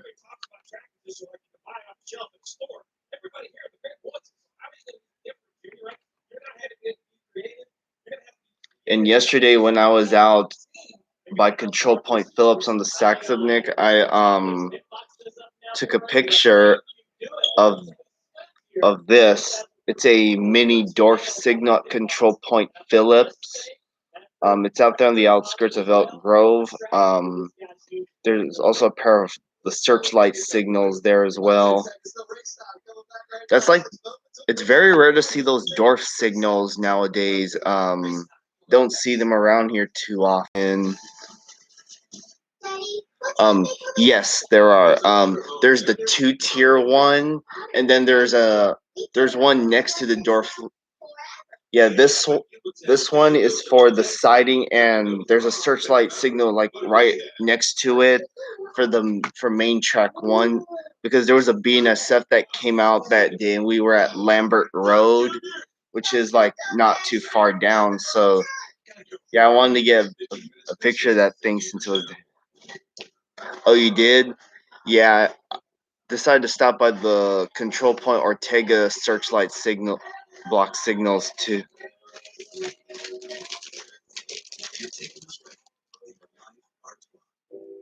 If the peanut butter in Reese's could talk to the chocolate, what would it say? You completely. Should we start a podcast? Because Reese's.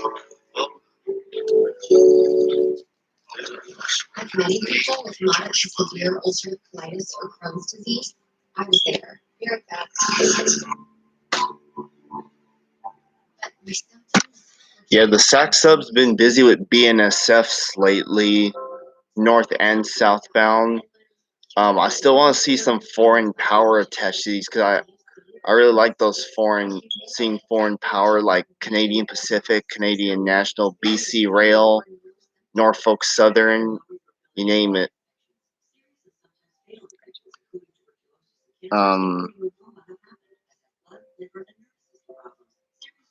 Oh yeah, and I also took a picture of the control point Phillips sign there on the relay housing. So that was a pretty cool catch. Also, Nick, do you know anything about the Tidewater Local? It's that white diesel engine. Because every time I'm at Industrial, I always see that white diesel engine sitting there. I'm like, I assume it's a night job. I've seen the Tidewater Local engine run only once, but that was last year, and I saw it at night. And it's also said that they also sometimes do morning runs around 6 or 7 a.m. too. And they sometimes use that McHenry branch line that goes out to Escalon too. This weekend, Pocono Raceway is the place to be. Campers, cars, the fans have packed this joint for a doubleheader weekend. I'm ready to get underway with the second. And while I was out at Industrial too, I saw the I think the Modesto Turn Local come back with UP 1004 leading the ex Cotton Belt or St. Louis Southwestern comeback. Oh, it does.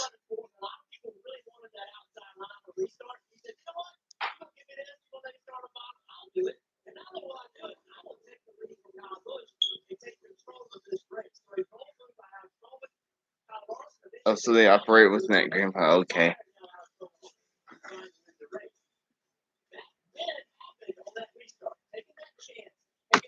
And a couple weeks ago, when we were going to, I think about a few weeks ago, Nick, we were going to Fresno, and we were visiting some friends there. They live by a golf course, and they live on, and behind it is the BNSF line. We saw the Montana Rail Link go by there. It was attached to a different train going southbound. See. Oh, Ryan's seen the 305 running before? Okay.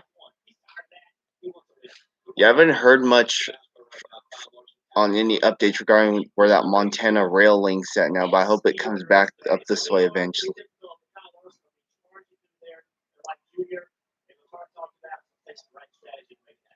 All right, let's get things underway. We go back trackside for pre-race ceremony. Now, ladies and gentlemen, we ask you to please rise and remove your hats as we prepare for our invocation and national anthem. To present our invocation, Billy Mullen from the Motor Racing Outreach. Let's pray. Oh yeah,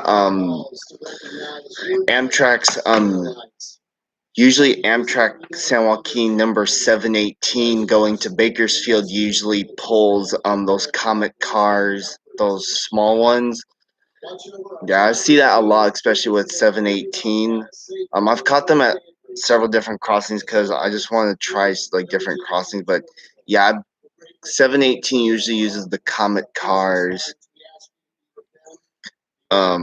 And their leader, Amtrak 9215, it's actually I heard it's called a cabbage car, the Caltrans unit. Because I see people a lot of people refer to it as a cabbage unit. And it's also got the Siemens charger unit at the back, like a DPU like that.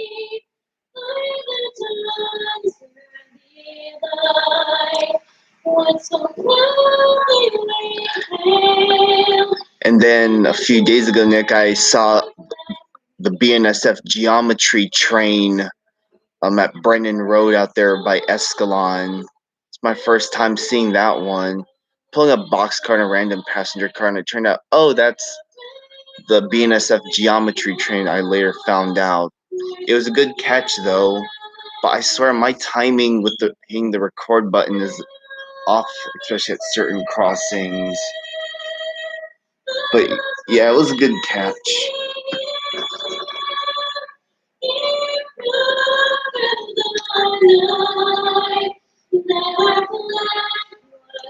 One BNSF I've been seeing a lot, Nick, are those GECX lease units, which are ex-BNSF. They took out the BNSF on the side and just put GECX in small letters. Yeah, I've been seeing a lot of those lately. They're using it's mostly their Dash 9 units that they're leasing to GECX, which explains such. So I like seeing them anytime.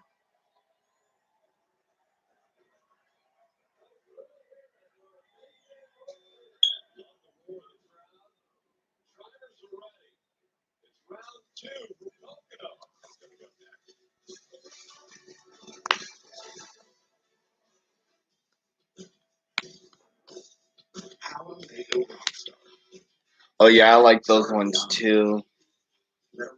And the Dash 9s, they stand out because sometimes the BNSF Dash 9s can have their numbers in big bold font. I'm like, oh, that's how you can tell there or something different. Especially the sticker unit, which I've seen once a few weeks ago. Yeah, I saw a sticker unit that day. I saw the Montana Rail Link, so that was pretty cool. I could tell it stood out because it had the big bold letters. So yeah, that was a good thing to see.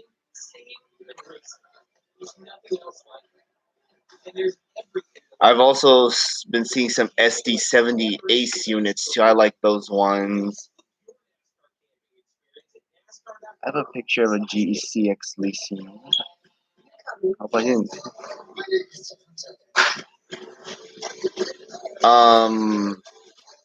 To be honest, no. To be honest, not yet. Yeah, I haven't got any within like you mean like film like film the trains from the Consumnes River Preserves. That would you? Cause I just want to. Yeah, if so, I haven't done that yet. I usually get them at mostly the crossings. I've done. Let's see. I've done Twin Cities once, Lambert Road twice, including yesterday. Done Coro. Oh no, wait, Coro's farther up. I still haven't done the closest crossing to the Consumnes River Preserve is Desmond Road. It's not. I don't think it's a through. It's a.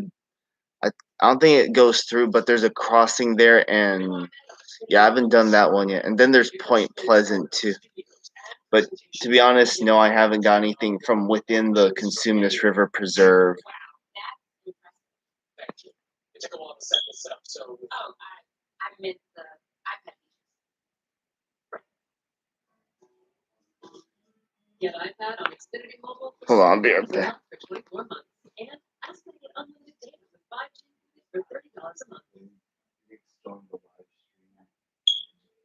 For 24 months. And ask me to get unlimited data with 5G for $30 a month. Said not yet.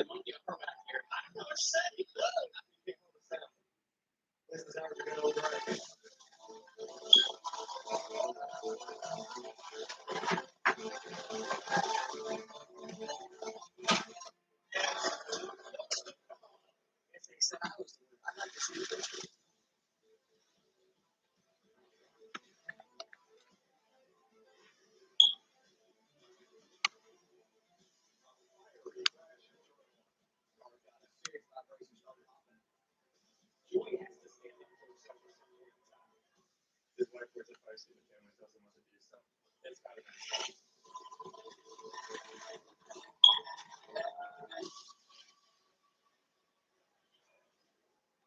much history at Pocono Raceway. It's the NASCAR Cup Series. Pocono Explorer, Pocono Mountains 350. It's been road day.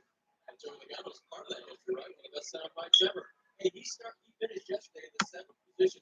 He looked pretty good, yellow and red pencil shell for it. So today, they've got pretty much the same program. Paul Wolf, the crew chief, told me this morning, they were very happy with their race car. It was that final restart. The only time they remember all day when the outside line didn't work. We'll see what they choose late in the race today, Kelly.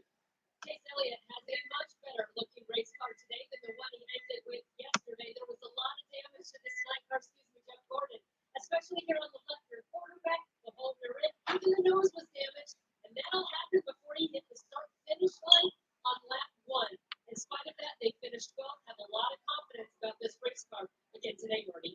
Billy Kyle Busch has just one win sticker on the roof, and he wants to change that this afternoon. In fact, a moment ago, he told me, quote, I'm tired of finishing second. And he finished second here yesterday, but he told me we were more of the ballgame than we've been in a long time yesterday. Today, we tried to add grip to our car.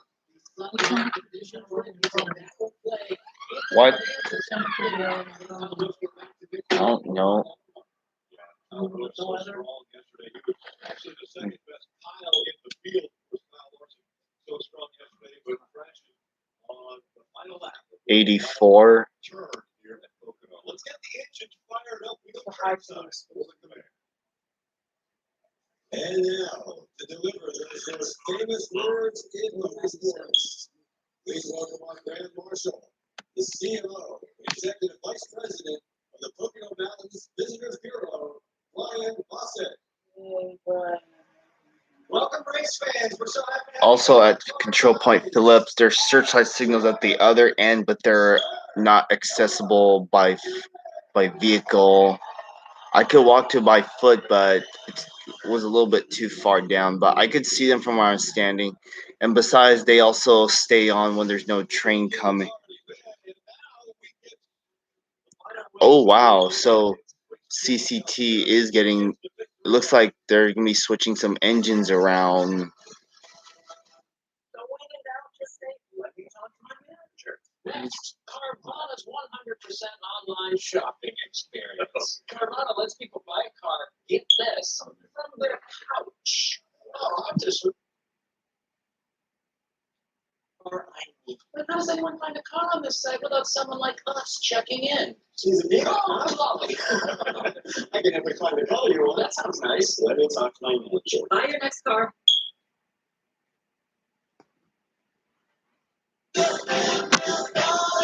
Yeah.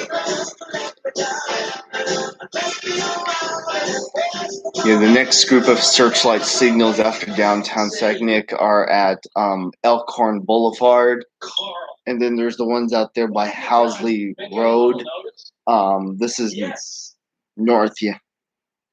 Yeah, I've never filmed anything on that northern part of the Sac Sub, but yeah. At Safe Life, we have service the way you need it. When you have a cracked windshield, schedule Safe Life's drop-in service. Just drop off the car and keys in the morning. When you look at Rail Watch, And go enjoy your day. We'll text you updates along the way. I look at Rail Watch sometimes, and because the Sac Sub is owned by UP and is 90% BNSF, it's probably not going to detect BNSFs on the UP line. It'll probably only detect only UP trains like the Sac Local or the Z trains that go from LA to Tacoma, Washington. Yeah, I think that's the only trains it will detect. You'll get unlimited premium data that can't slow down based on how much smartphone you use. And taxes and fees are included. That's right. Unlimited premium data and 4 iPhone 12 Pros. Also, Nick, there was something I forgot to tell you the last time. The Martinez subdivision that goes through Sacramento through Davis, there's searchlight signals on the Martinez subdivision line too, especially there by the station in Davis. I've never been to the Amtrak station in Davis, but from videos that I've seen, like, oh, they have searchlight signals there too. And there's also some by the you know that in the Oakland. Yep. Also, you know that diamond in Lathrop Manteca where the Fresno and the Oakland subdivision cross?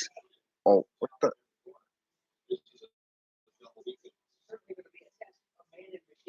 Where is UP?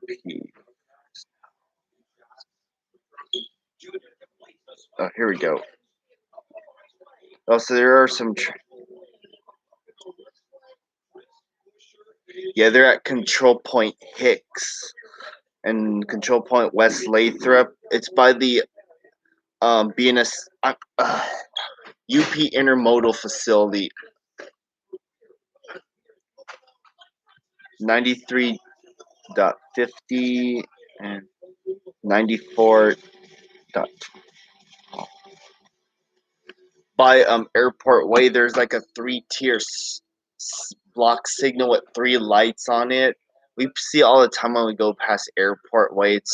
It's pretty cool. It's one of a kind. They're mostly in that junction area, but they're in an area that I can walk to it, but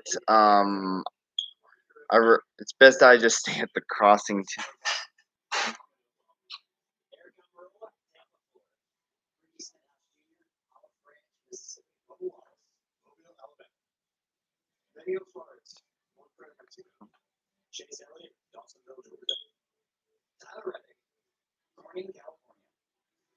I've seen some trains, Nick, parked on the White Cheese siding between by the A station in Manteca. I've seen some intermodal containers. They've been cleared out already, but they were there last week, I think, or the week before. But they were there.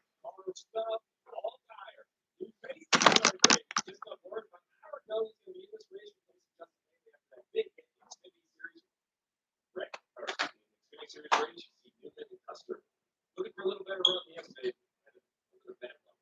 All right, let's style up the guy who's up front, Jeff Busher on the radio. Chris Busher, Jeff Murphy, guys. Oh, they keep them there. Oh, okay.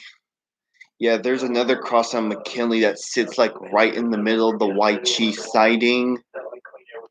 And I'm like, so trains do use this siding, and sure enough, they were clear. I'm like, now that you told me, I'm like, oh, okay, so that's how the White Cheese siding works. Yeah, I don't. The only trains I catch there are usually the Ace train, but I've seen the UP intermodals come through there before.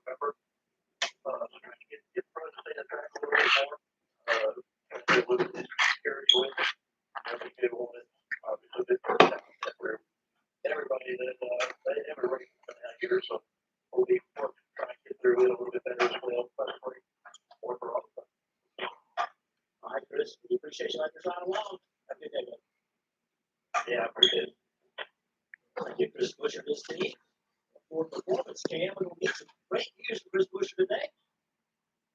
Should be interesting to see that vantage point from the front row.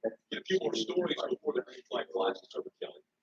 Got another Florida performance camera. That was on board the number 12 car of Brian Blaney. Blaney certainly has some fond memories of Pocono race. So he picked up his first ever Cup Series win here in 2017, and it was an historic one for Wood Brothers Racing at the time. Win number 99 for that team. Now he's here with Team Penske. A really solid day yesterday.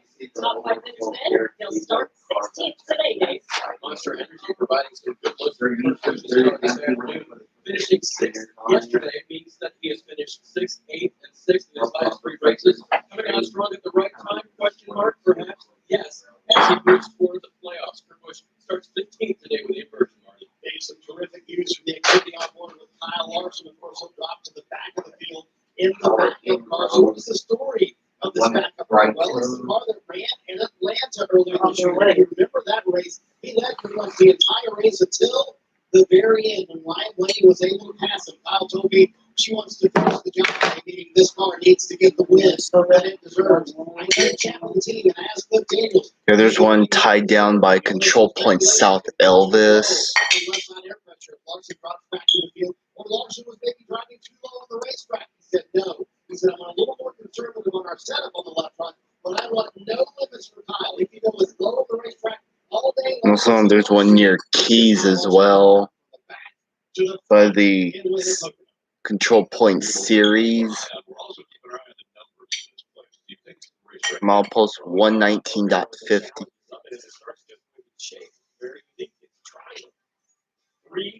There's a bunch of southbounders as well.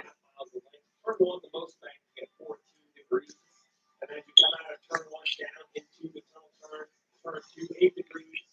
Then the final quarter, only 6 degrees. A long, flat, sweeping corner that leads you to the longest straightaway in NASCAR.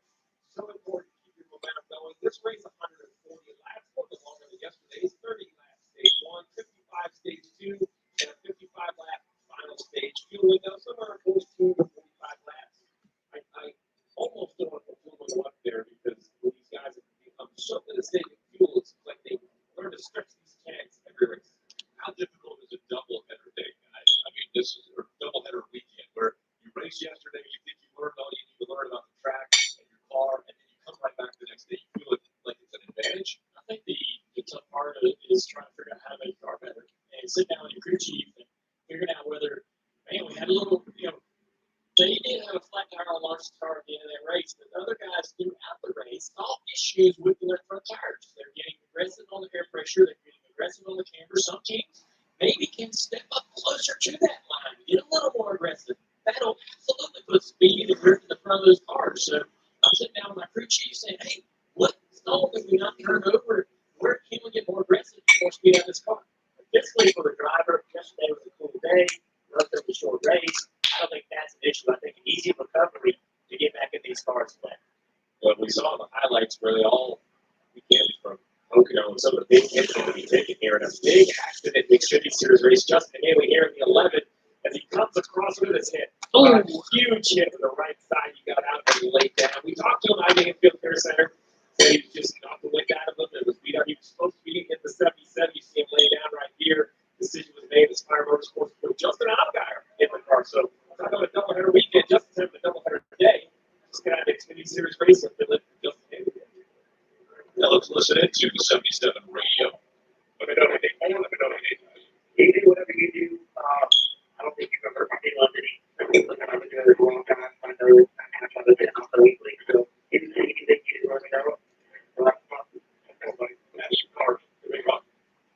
So, I mean, my big question, I'll pose to you drivers, man, you could ask for more drastic combinations, right? From high power, low downforce to low power, high downforce. It's going to drive totally different. I think it's why you guys really better than just kind of been through this sport for many, many years and got that ability to trust with he's Rockwell, his father. He's Rockwell, very experienced father. So somebody who's been there, done that. Oh, that's still just for JRM, right? Yes, I'm still there, just driving. I've been with them since 2016. All right, here we go. Race number 2.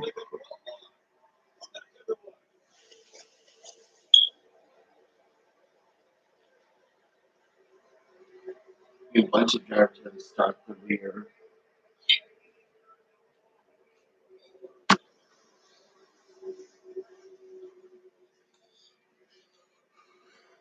Closer and great start. Michael McDowell. McDowell, the Daytona 500 winner from earlier this year, locked himself into the playoffs. Bubba Walls with DraftKings on his car.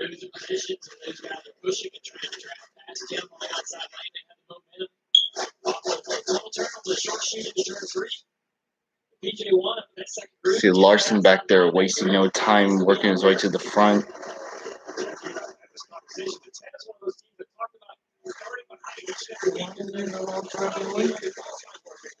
What?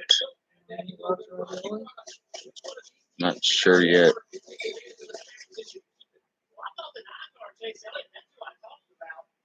But look at how many spots he's already lost at the start of this race. He's already had 12th place. He was now he's basically fired. He's racing those guys that were in front of the pack yesterday.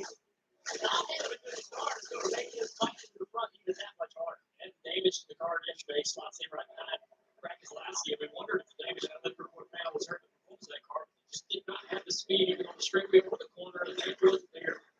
Compared to his teammates who had great speed. Interesting to watch that car play. Get out of line, trying to take a position there.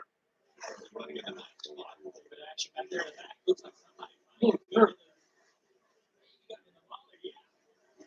Oh, Alfredo's in the wall. Well, there's your first caution.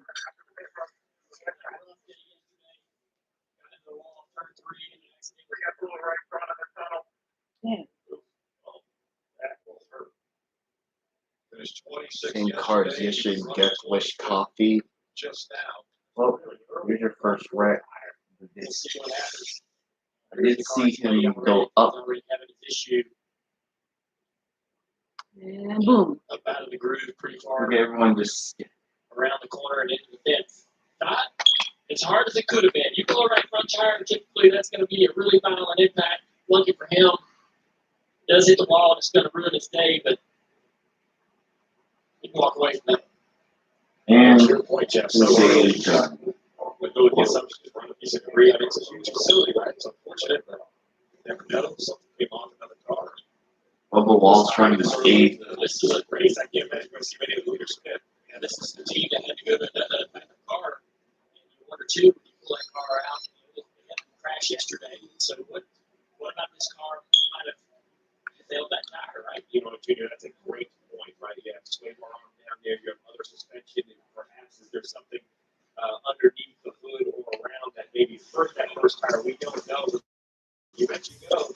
Here's a look at it. It looks the same, but it's a different vehicle that's right here, right between the 38 and the 38's out there, and then the road part. Double energy, great thing. It's fun too, but wreck two cars on the same weekend. That's a lot of stuff to get fixed for the upcoming weeks. So that crew, once again, going to work on the 38th. So the I got some. early in this one. Do you need marinara sauce on there? Do you need some sauce on it or no? No. I just put olive oil on it. I don't have any butter, so I can't put butter on there. Because they know that Quran can get the job done. It takes brains and brawn to get it done right. Tough this month.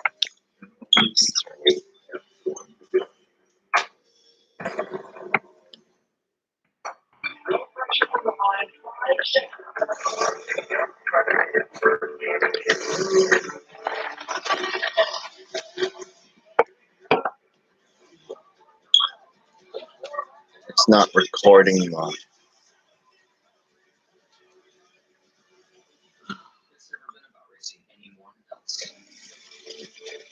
Last night before I went to bed, I heard a loud bang outside. Last night I heard a loud bang outside. Well, you heard it too? Geez, what are our neighbors doing? Somebody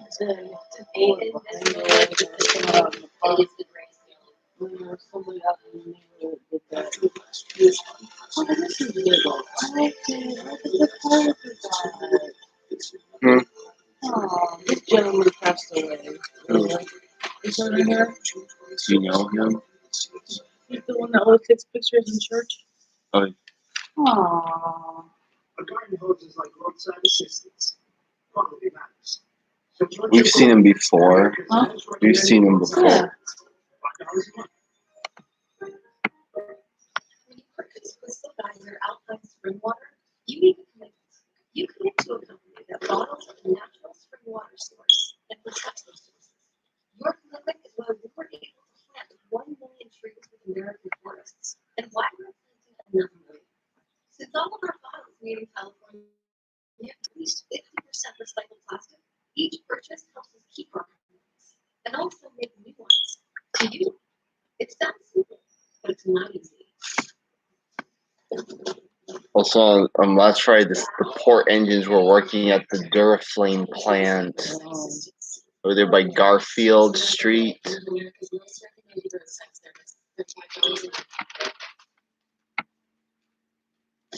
Yeah, it's basically called the Duraflame Spur Track.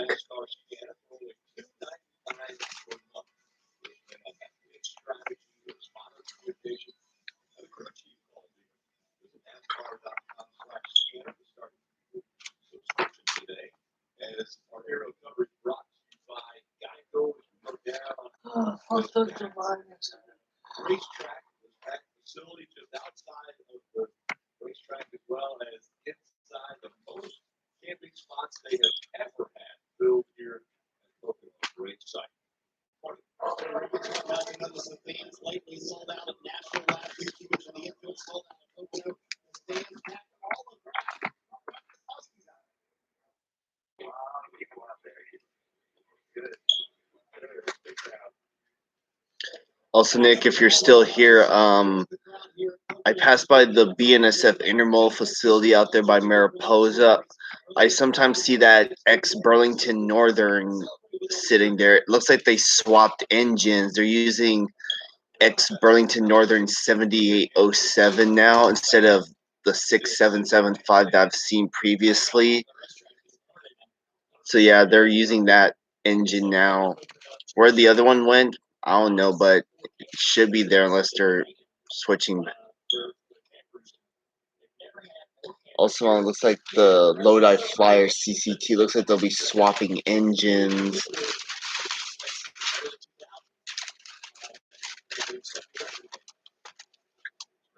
enjoying a beautiful day here. So as we get ready for the start, still 25 or 24 laps to go in stage one. Chris Busher and Michael McDowell were 1 and 2. Christopher Bell, Martin Truex Jr., he stepped out to so Martin Truex Jr., I think the name that jumps out of it there in the top 5. We haven't seen a lot of great finishes out of him, but can he stay up front? Didn't have the speed. He had track position at points yesterday, but didn't have the speed of the pace handling the car to stay there. So Ravioli's good. Make big changes they need to make overnight. He has the track position. The lobster ravioli. So we'll see if they can improve that race car. How rough it is. It shows you how rough this racetrack is. A lot of more so difficult. Kelly, you got some on the 19. Yeah, James Small, the crew keep telling me they really struggled through turn 1 yesterday. Said those bumps have now gotten worse than the turn 2 bumps, which is different from last year. He told me what really killed them was taking 2 tires late in the race. And after that, we were just terrible. We had an average race car till then, take 2 tires, and the hammer was completely went away from the next one.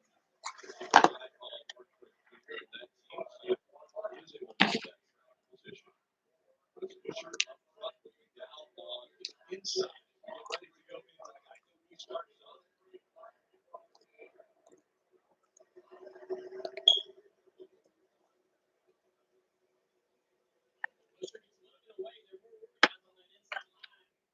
There's good pushing in there.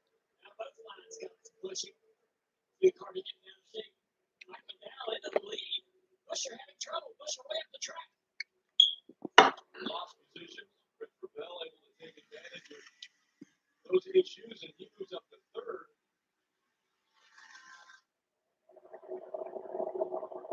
Michael now doing that long line straight into the tunnel turn. Seems good start to bid for Michael McDowell. Winning the Daytona 500, locking himself in the playoffs. He can continue to put up good finishes week after week. I think that's the key, right? The Daytona 500. We always see this team run up front in super speedways, but they have taken a major step at all of the other racetracks, trying to move that win into some momentum. Wow.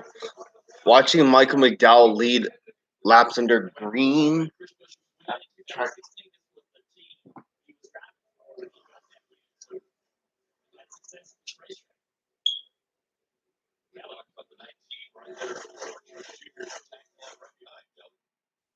Yeah, getting back to Michael McDowell in that 34, talking to Drew Blickenster from their crew chief, they had a lot of confidence. He told me it felt like yesterday in 2 of the turns we had a top 10 car, but it was turn 1 where we were careful. He said we've got to be better there. Already early in this race, Michael McDowell said the car feels much better than yesterday. A little bit loose, but much improved in his performance yesterday.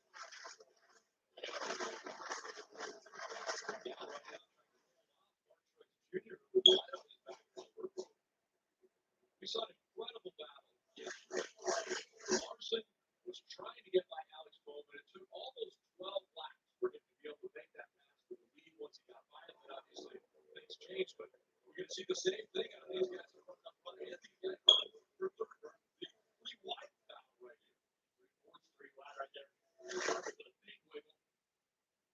finished a good run off turn one. Really got off the corner really well. Did you see the gap kind of move his line and able to use the beach ball effect there and pushed away from that 19? And what the guy looked in the mirror and going, all right, where are you going? I'm going there. I'm going to stay in front of you. Pull over, I pull over. You go high, low. I'm going to just go wherever you're at. Try to take your line away, take your air away with the big ridge cooler. Or I'm going to use that beach ball, that pushing effect that they had in the draft. That 19 car is down front. That time stretch ran a much higher line in turn three. Yeah, much helps get down this front straight. Big momentum on the front straight. Not enough to overtake him, but certainly gain position by doing it.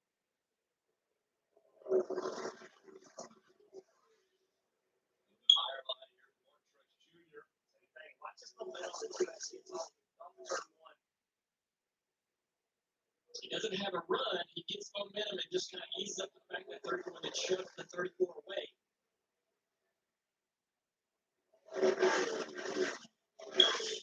You mentioned the big spoil of the draft. What I love about this aerodynamic package that NASCAR has in these cars is just this. The guy at second and third has the double advantage down the straightaway. They kind of keep in touch with the leader, right? You don't shut the air off and drive away. I really believe it's this one thing about the corner, this straight line speed from the 19 to 20 that allows them to pull back up close to the rear bumper of the 34. Hey, Up to the Christopher Bell in the garage this morning, running third there in the black and red Toyota number 20. He was very confident about today. He said, I love this place. Short win here, top fives in Xfinity and Cup. And he felt like yesterday the car was pretty strong. Didn't finish where he wanted to, but he was confident coming in. With this track position, he thought he could get something done today. So far, looks good. Well, the second year full time with the Cup Series 26-year-old out of Oklahoma. Already a win this year at Daytona, the road course there. Let's listen in on Alex Bowman's radio.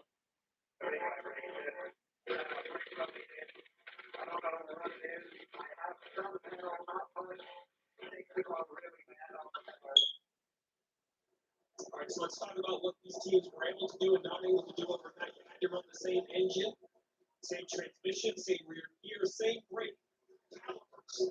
They could put brand new rubbers on it, brand new pads on it, but had to be the same brake system.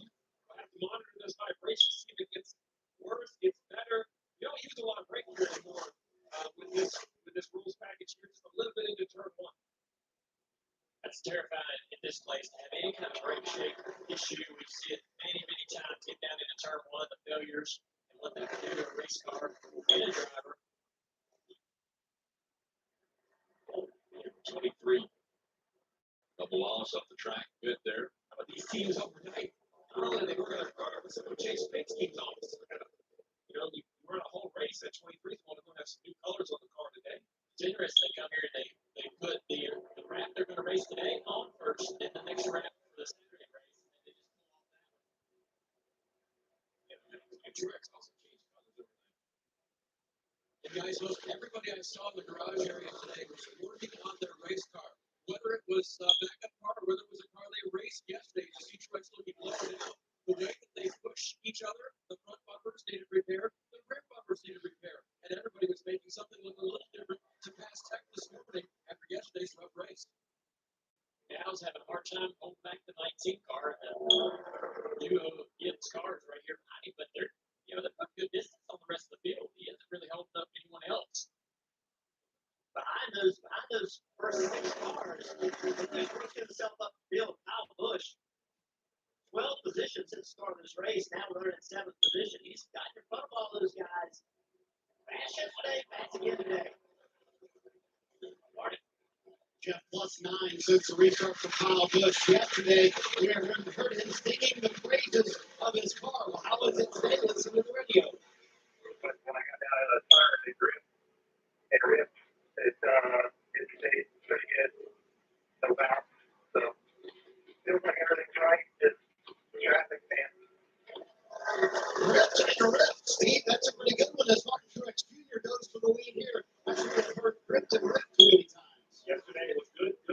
Today it's ripped and ripped. So that's an impressive run. You see the 34. It's passed by 19. He likely calculated for like 4 or 5 straight green flag laps. Mark Truex Jr. is out now at Pocono. Christopher Bell has moved up to second.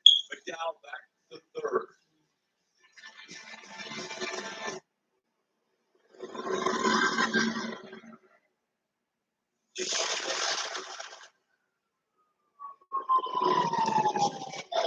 we see them. Okay, mother and child in vehicle. Mother is not able to exit the vehicle. Interests are unknown. Thank you, One Stop. Lisa, is it okay? Your son's fine. Thank you. There's something wrong. It's okay. You're safe now. So with your phone on a bubble, we'll save money and get round clock protection. Sounds great. Sure does. Shouldn't something, wacky be happening right now? We thought people could use a break. We've all been through a lot this year. That makes sense.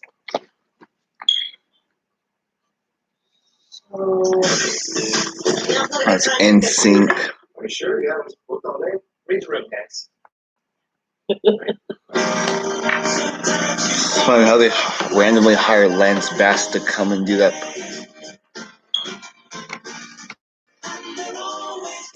Welcome back, America. It sure is good to see you.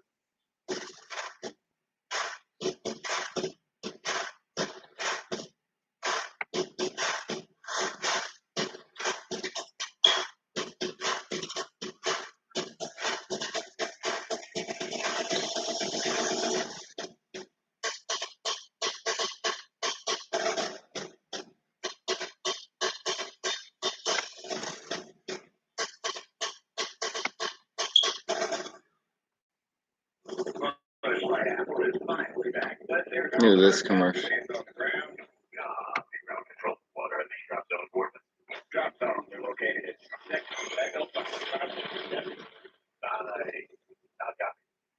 I'm really nervous. I don't know what I should wear. Just wear something not too crazy. Yeah, I almost missed the Xfinity race because I overslept. This is what she heard. Then my light, as I was doing my first live stream, it randomly just lost internet, and then my live stream just stopped recording. Don't trust first impressions to just any network. Go with T-Mobile, the crown jewel of 5G. Anybody want to split a turkey leg?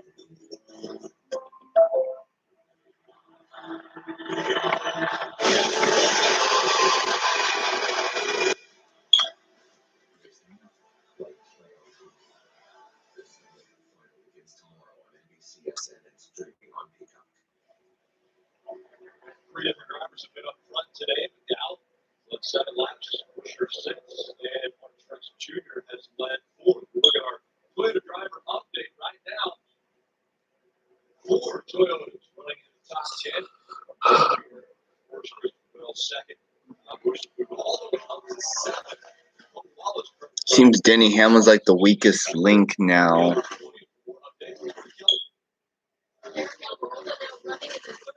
He finished 16th yesterday, and one of the things that plagued his team yesterday is they just felt like they were down on power. Mike Bugaravich, the crew chief, told me they went through all the components and systems overnight, the engine, the exhaust. They didn't find anything inherently wrong. Already today, Eric's saying that the motor feels much better, and it seems to show us like that it's worked its way into the top 3 right now. He says this car is good on entry everywhere except for 1. He's tight on exit.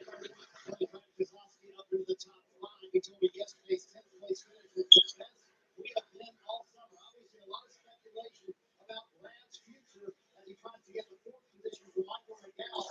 I asked Jeremy Bowler, who's on the right side of your screen, about all of that, and if it's a distraction to the race team, and if we'll stay at Team 50 or not. He said, you know what? We talked about that about 2 months ago. And we said, listen, we're all professionals, we're all grown men here. You do what you need to do, but don't let it distract from what we're trying to do on the racetrack. As long as you do that, we'll be fine. Just lost the position to the hard-charging Kyle Busch. Started 6th and stayed there most of the race with a very loose race car, and now getting challenged by Bubba Wallace in that black 23. Looks like Stenhouse's going to lose that spot, too. He felt like his starting position on the outside line was better today than he was 3 or 4 starting spots at the start. But right now, the car is not easily controlled, and you can see right away he's going to put somebody better. And a handful for Bubba. We saw him wiggle a little bit, and Ryan Blaney has been aggressive with pushing. Anyone else who will have luxury lap around him and maybe clear them into one. Decided to push Bubba. He's going to try to take that spot back from Bubba down into the tunnel turn. And Bubba's going to follow right back here in line behind me. Looks like I'm going around Stenhouse in this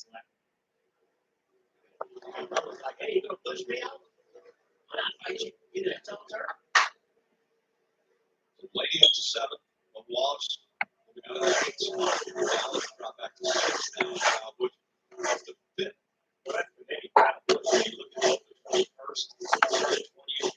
That actually said my favorite. Larson started the back, but only made it up to 22nd so far. Kyle Busch started just inside the top 20 and has gained 11 positions. Most of them are the 2 restarts. I'm going to give him credit.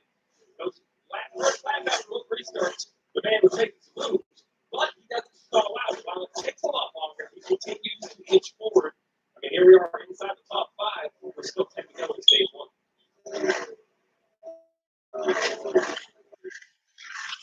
Due to this race, Steve, with no comp yellow versus yesterday's race, we had that comp yellow at lap 12. How does that change the strategy for the crew chiefs on the first stage? So no comp yellow and 10 laps further.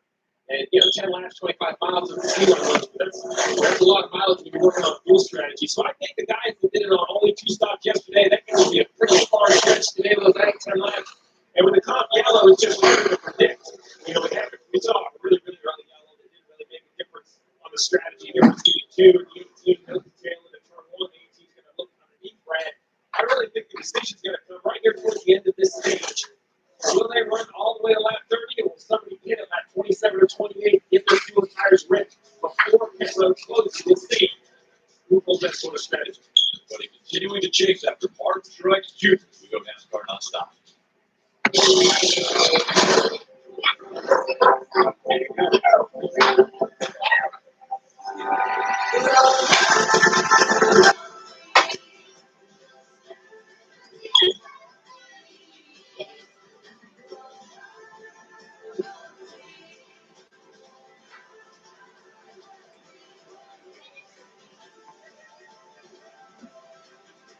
Young wherever your wild side takes you. Toyota. Let's go places. You can do better. Let's go get a freshly baked footlong from Subway. Like a classic Italian BMT on freshly baked bread. This is commercial with Tony Hawk.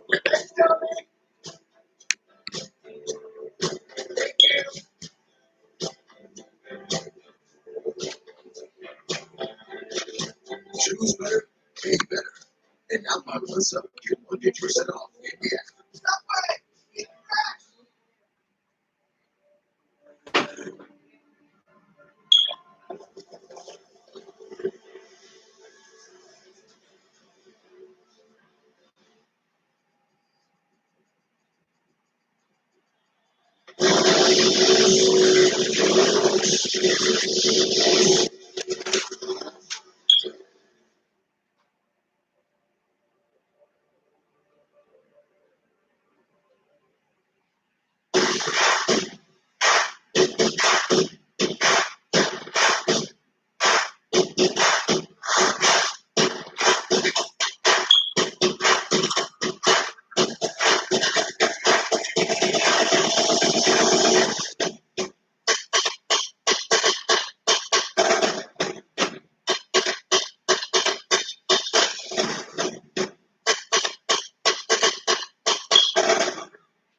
I'm a season no one saw coming.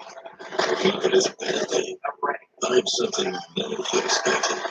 Any surprise leads to one heck of a second. It's this year to make the playoffs.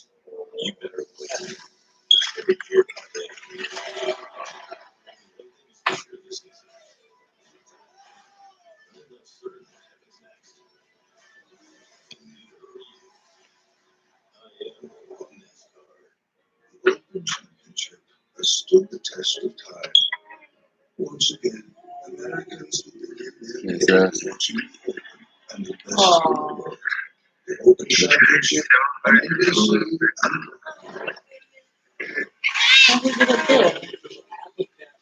Kind of.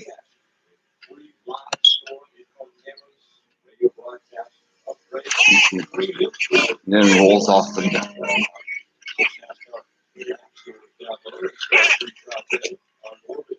Oh my God.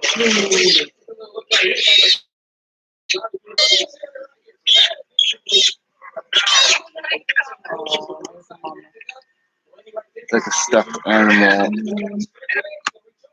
They roll on it.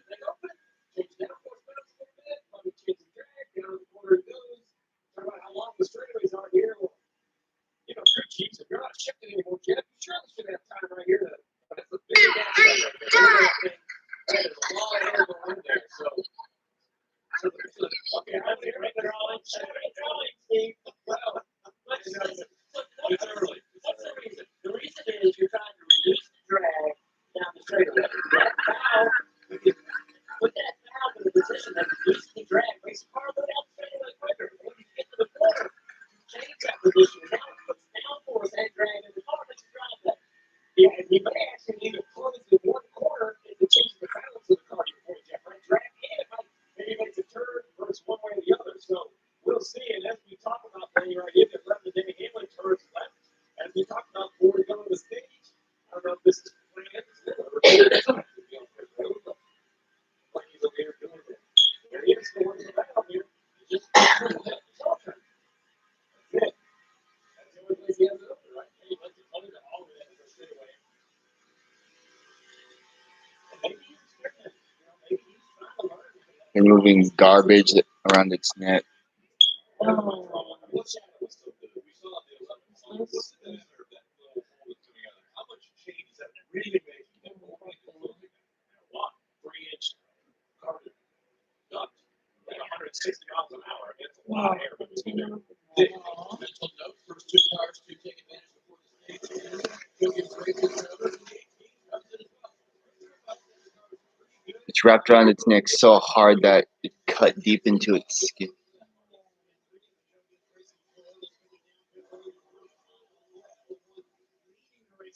It's a small. Yeah.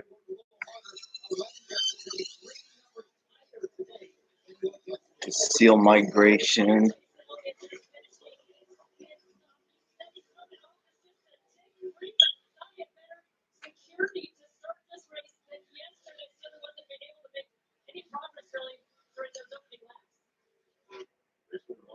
Junior has gone by the start finish line. That means with under 2 to go, the pit road is closed.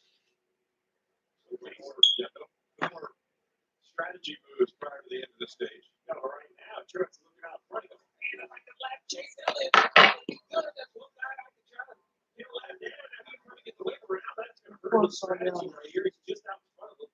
Truex stays on the racetrack, so that's a pure decision. Like the crew chief said, you know what? We're going to go for the stage win, go for the stage points, and find that more valuable.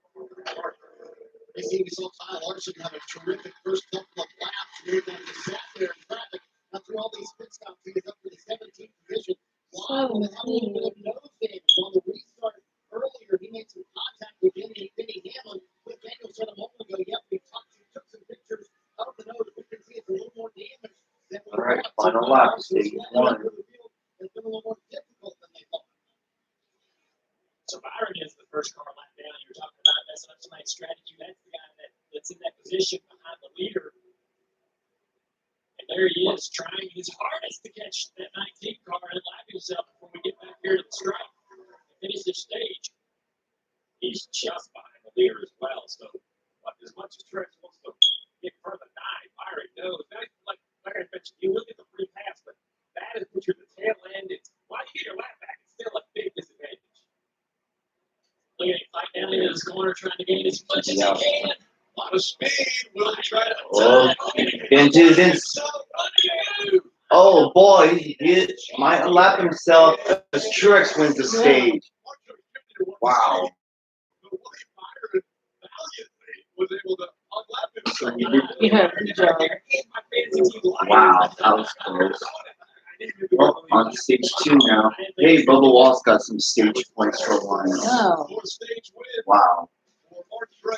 Yeah, Bubba. Finally, doing good. For the driver of the 19. Yeah, some people are like, is it really taking him that long to get a top 10 finish? Well, Michael Jordan stepped in and said, hey.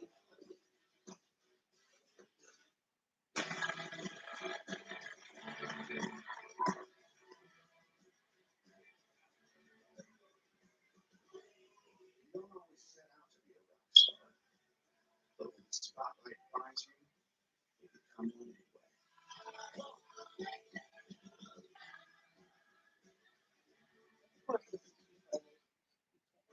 It's a big deal. Stop ordering strawberry latte. Want to give it a tonic shake? Ocean water. The slush is bringing us to This another. is this. Cherry limeade. Case now offers free assembly and delivery. When it's swimming, it turns its back the other way. Weber gas grill or big green egg charcoal grill. Only at Neighborhood Ace. Ace is a place for helpful hardware, folks. Today tastes like it's all fired up. Not like it's cooling down.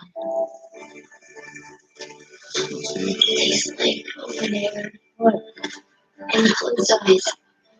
Oh, the same bulldog. Today tastes like it's something that you And then it's going to and it never tastes oh, like the it was little, good. how cute. You Budweiser Summer Patriotic Cans are here to give you a red, white, blood upgrade. Collect all 3 limited edition designs. You Budweiser Summer Patriotic Cans. In stores now. Wherever you go this summer, Midas can help get you there. Through July 4th, celebrate your freedom with our $24.99 oil change, including tire rotation. Start your road trip at Midas.com. Hi, Casio's call the cash back. Is that the credit? What? I'm glad the rewards come. Yeah. So you are rewards like the charity of the Yeah. for your fancy and so money.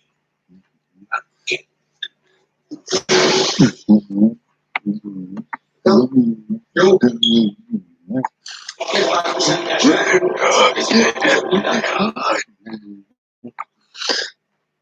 Friday, Alec Walton is back in 3 more examinations. The Las Vegas family business. And this time he's got company. He said, Aaron stands the new Las Vegas. Las Vegas family business in theaters and street. Not this right. NASCAR Cup Series Explore Pocono Mountains 350 on UCSN. One Trudy Jr. One stage, one clutch. One of the around the track. Those are the 5 cars. Yeah, on the radio conversation between Kyle Larson and the street chief. He's in with those. Right here, I'm gonna give this another shot. Y'all clap for me, but right around there, right around the Chevy symbol. Oh, Junior just looked over and that's all. The circle was better. The circle was better. That's it. That's me. The circle was computer generated. When he tried to draw a circle, it was close. The upper nose was this one. The upper nose is really smashing. The hood smashing. The concern for me, Dale, is not just the shape, but if the actual nose is broken in one of those seams, when you get going 150 miles an hour, that is going to let air under the hood. That kills aero performance. So it's not as much the shape as it is holes or punctures. And maybe next week when you watch Run America, any bad drawing will be the driver's booth. I'm done with the demonstration. The other thing it does, we talked about track position, how important it is. We talked about could Kyle Larson drive up in your top 10 before stage 1? Obviously did do that. Now they got to stop. It's out on pit road. Now they got more cars to pass and keep putting themselves in the back of the back, and it's going to be eventually could be too much to overcome, Marty. Yeah, but you got to wonder if it's kind of knocked the splitter down a little bit as well. Kyle Larson saying he does feel this on the splitter much more. They have everything here on pit road to fix it, from a baseball bat to a hammer to some sheet metal to some Marabon and the rivets as well. So they are ready to fix it when Kyle Larson comes down pit road, and that answers the question of why he didn't make his way through the field very quickly. The contact, by the way, was with Denny Hamlin on that restart. Let's take a look at that restart. It's on board as Kyle's car. Oh, getting down into turn 1, just a big checkup. And that's late. I thought I got back here around the flag stand. Let's get down into turn 1, a lot of checkup, chain reactions. And those that discovered pit road earlier are now making their way onto pit road. And they head towards California. And it includes the 10 car of Eric Almirola. He said his car felt too tight too quickly. He needs better rotation through all 3 turns. There's going to be an air pressure adjustment. 4 Goodyear tires, Sunoco fuel, perhaps a track bar adjustment as well for the leader, Martin Truex Jr. He said coming on turns 1, 3, and over the bumps, he was just building to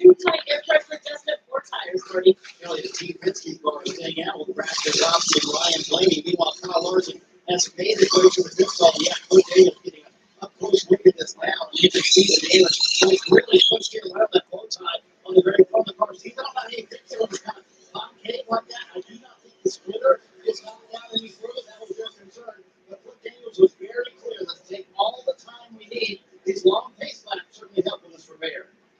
That is just Not to pull the hood up. Looks like they're going to pop it out. I don't know if it's going to hold up. Man, it's a tough thing to do. I think you could fix the shake brake. I think it's just past the holes at this point. But, still a long way to go. We're close to 107 laps to the 5 to make repairs. At Carvana, we treat every customer like we would treat our own moms. With care and respect. To us, the little things are the big things. Which is why we do everything in our power to make buying a car an unforgettable experience. We treat every customer like we would treat our own moms. Because that's what they deserve.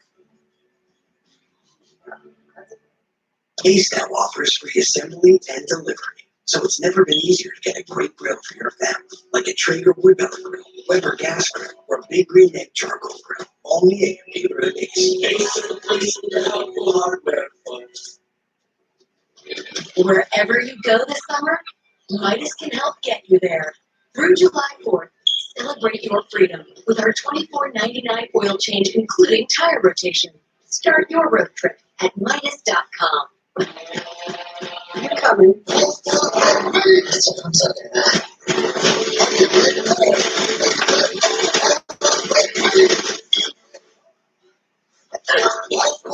PG-13 theaters now.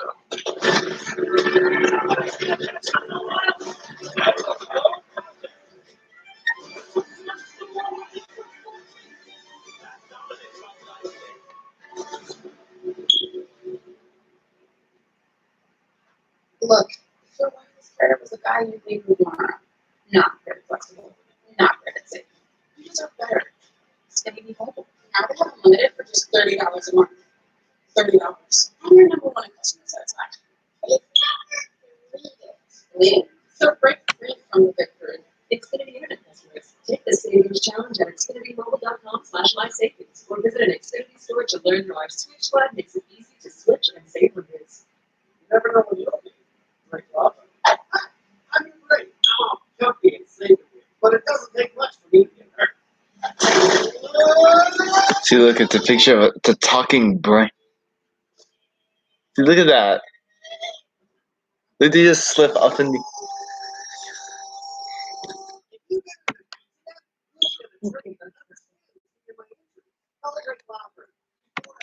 Hey, well, you know that thing they have in stores, Mom, where it says slippery floor and shows a picture of a person. I know it was created. It was created by a man wearing those black suits, and he walks and he makes the slip, and they take a picture of him at the right moment, and then they post it on the thing. That's how that slippery when wet sign was created. Look at this. It feels like Christmas morning. I tell you, I've seen a lot of crates empty on top of Christmas trees over the years.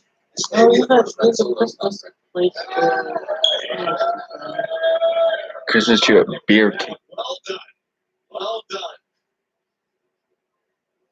That is a good looking and a good time to have good ornaments. Great time. It's so much fun. Everybody here is having a blast.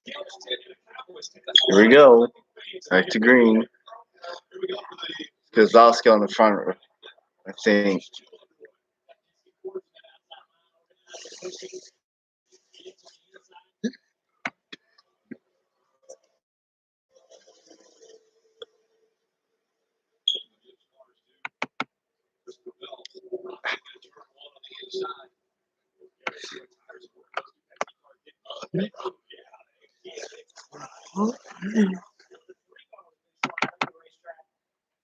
William Byron stays right behind the 18 as they go down that short shoot and into turn 2.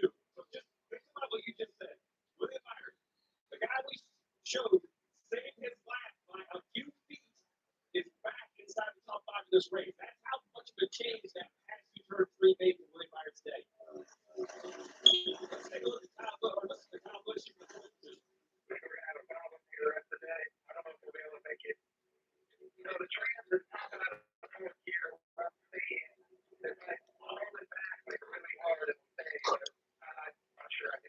That is crushing news for the 18 team. Obviously, going to try to hold it in position. Remember, part of the rules, that's the same transmission he had to run yesterday. Now, they no longer shift here at Pocono. Like they used to years ago, they stay in high gear. But Hardy, I mean, this is with all the traffic, and as tough as these three corners are, one-handed does not sound like the best approach. Well, Ben Bayshore said, really work on the plan back here. So they're scrambling back here to find bungee cords, whatever would work. So drivers, if you're in the seat, what can you do to make sure you hold them to gear? The traditional thing is the bungee cord literally wrap around the gear shift and hold it back there. And Ford does that work all day long ago.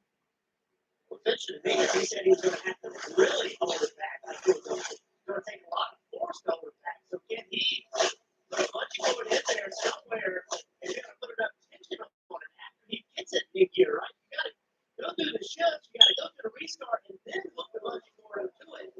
Will that have enough tension on it to keep it in gear?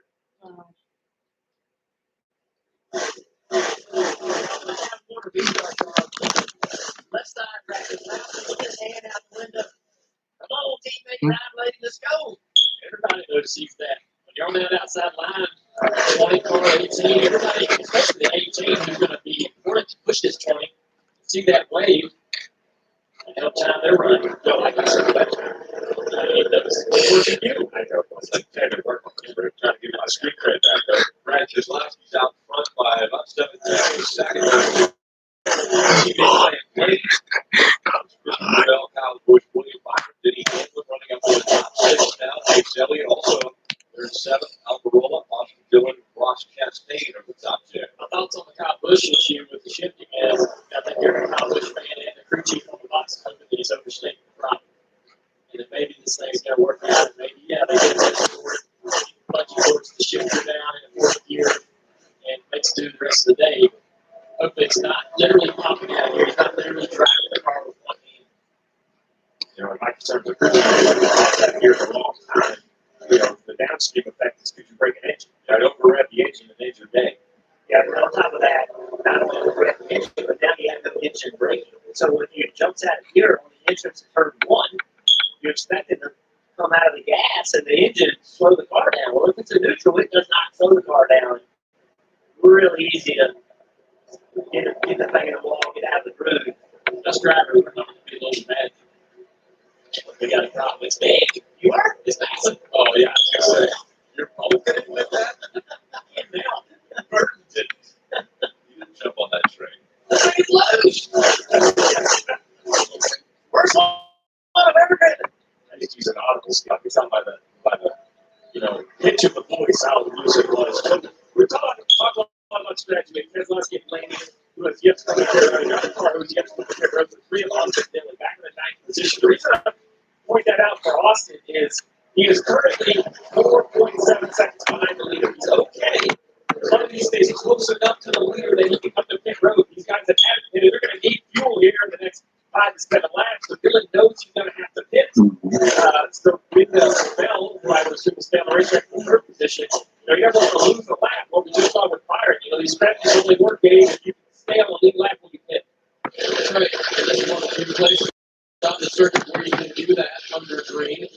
For his part, Austin said the car is pretty good. It's a little bit loose, but it's better than it was yesterday. And has been migrating pretty well around here. Had a couple of close calls with Denny Hamlin, but it wasn't Denny's fault. He got called clear a couple of times real close, and Denny said, keeps doing that. I don't have to say it. No one said anybody yet. So Dave, the Team Penske cars out front have had this plan since the beginning of the day. They wanted to run as long as they could. As Steve mentioned, they could probably get to like lap 43, 44, to about 4 more laps at least. They should be able to run, but they are ready now. In fact, Jeremy Mullins a moment ago told Brad Keselowski, tell me when you see anything going on with the fuel. You shouldn't have to watch the fuel pressure, though, for another lap or so. 2-second lead over teammate Blaney Keselowski out front here at Pocono. Today I'm going to show you how to install a smart outdoor camera.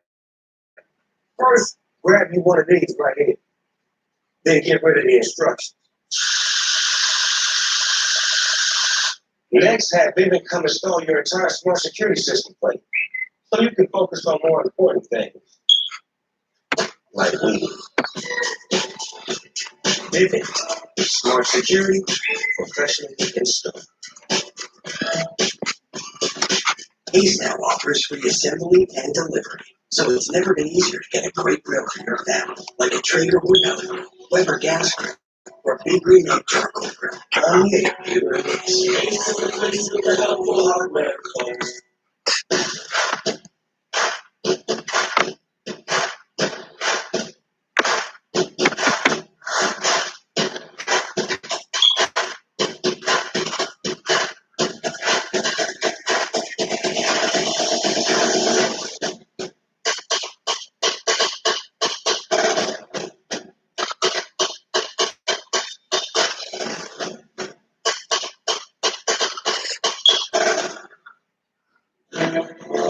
Our story begins in the outlaw, for the fortune, for the gold.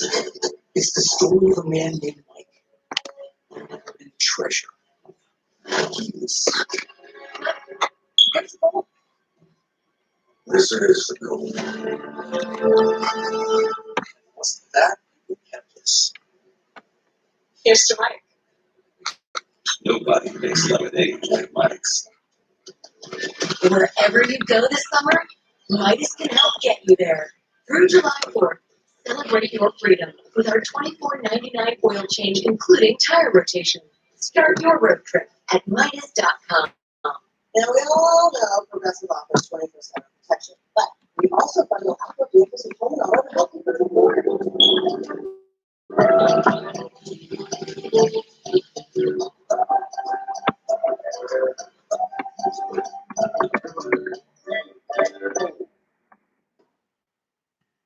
You all doing it for me, Trey. It's better than that presentation. Not bad. You know, whether it's a fraction or a decimal, it's still fun. You know, This card on NBCSN is brought to you by Ford. Built Ford proud. And by PhD Bank. Changing how you handle overdraft with low cash flow.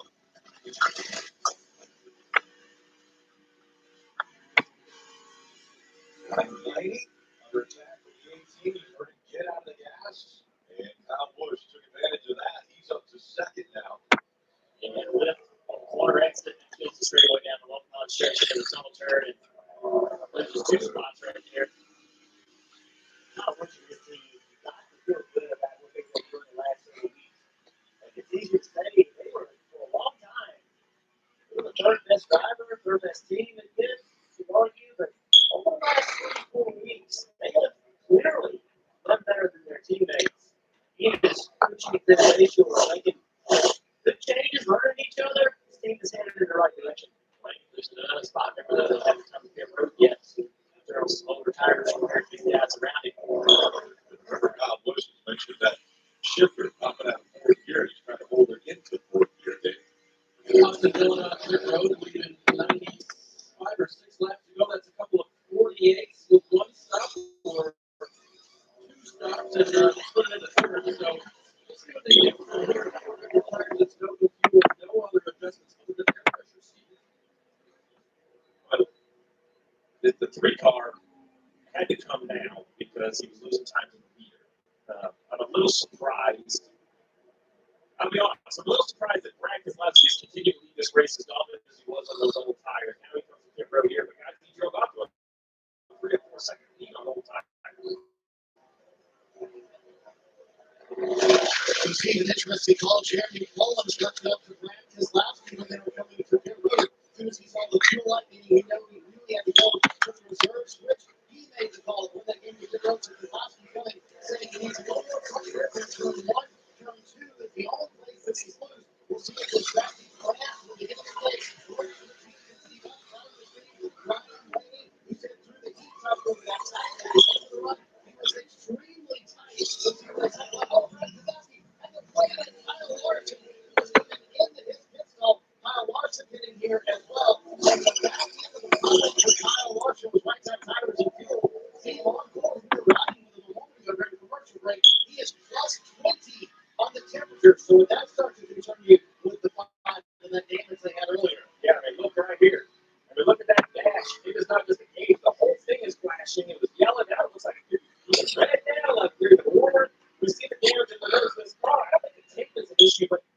ask yourself behind that nose, you know, the ductwork working loose, as the air goes through the nose, really going through the radiators, are trying to find a place to escape. Here's how close it was for Kozlowski. He has to wait. Hey, great work by the 2 car. I know that seems frustrating, but the 5 has the right of way in my mind. So you hate to give up time, but even worse is pulling out and have damage in your car, Jeff. You have to let that guy out. That's just understanding the situation and, you know, accepting it. You know, you don't want to sit there and wait because you have no choice. You can't be in denial. Everything's going to be okay. Clearly, the right choice. We still see that dash flashing, but they didn't even look at the front end of this car when they came to pick up. They just did the right side tires. I honestly didn't see if they were quick to take. When you look at the front of these cars, you know, there's not a lot of room to remove. The way they work their ductwork now, they have these intricate things with certain holes. You see on the front of that car, maybe there's a piece over there on the left side that they removed. Hard to tell from that camera shot, but, you know, if it's behind the nose, look, there's 2 little 1-inch pieces of tape. It's the only thing I see. Now imagine how that must feel for a driver. You're going to work, right? You're on your way to work in the morning. You're on time. And then the check engine light starts blinking in your car. And imagine that little bit of anxiety you get that moment, like, oh, what's wrong with my car? Why is it doing that? This is exactly what he's feeling now. Look, it's not blinking at all. Apparently the kicker is coming down in acceptable levels right now. You're not getting any warning. Well, keep this in mind as well. He's in complete clean air. Earlier, he was in a lot of traffic behind other cars, so right now he has tons of air going through that radiator that he did not have before. Yesterday, Marty, Ross Chastain finished his race in 33rd. Got to feel a little bit better on the top 10 now. Yeah, wasn't the finish right they wanted? The way they have speed, and they're showing you once again the backup car for Ross Chastain started at the back of the field and is up front for these drivers who did the lap 43. So the car's a little bit too big, pretty happy with it, and showing the speed. That's a big thing. For George Logano with the run yellow 22. Turn 2 is the only good turning for this team. 1 and 3, I can't finish with a 2 words mark out. They made a wedge air pressure adjustment. Try to adjust that last time down the road. And they introduced here Alex Coleman thing. He's in that vibration they got very early in the race. There's sort of brake issues that kind of gone away. Coleman now on the top 10, getting a little bit of speed on that 48 car trying to back to back. Pocono went behind him. Kevin Harvick, who won here last year, trying to get back his car back into the top 10, Rick. And take a look up top. Kyle Busch, William Byron, Austin Dillon at 3 trying to save that lap after scheduling the pit road. The car is terrible for him right now, Steve. He said ever since I left pit road, it hit the splitter immediately, even on the straightaways. So he can pump up the air next time a little bit more for Dillon. William Byron had nice love with the rear bumper. The 18 car, they went into turn 1, waiting at issue. I was able to pull back on him. But this is a great opportunity for William.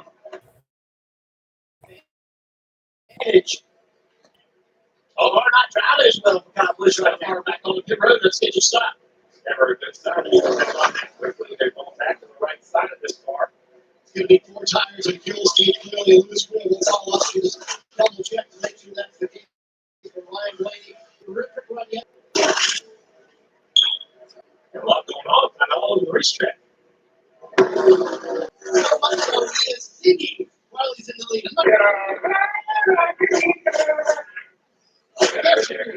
I guess when your driver's singing, Steve, that's a pretty good thing, isn't it? And I don't know about race time karaoke. I'm a big karaoke fan, but carpool karaoke, carpool. Well, maybe we regularly see.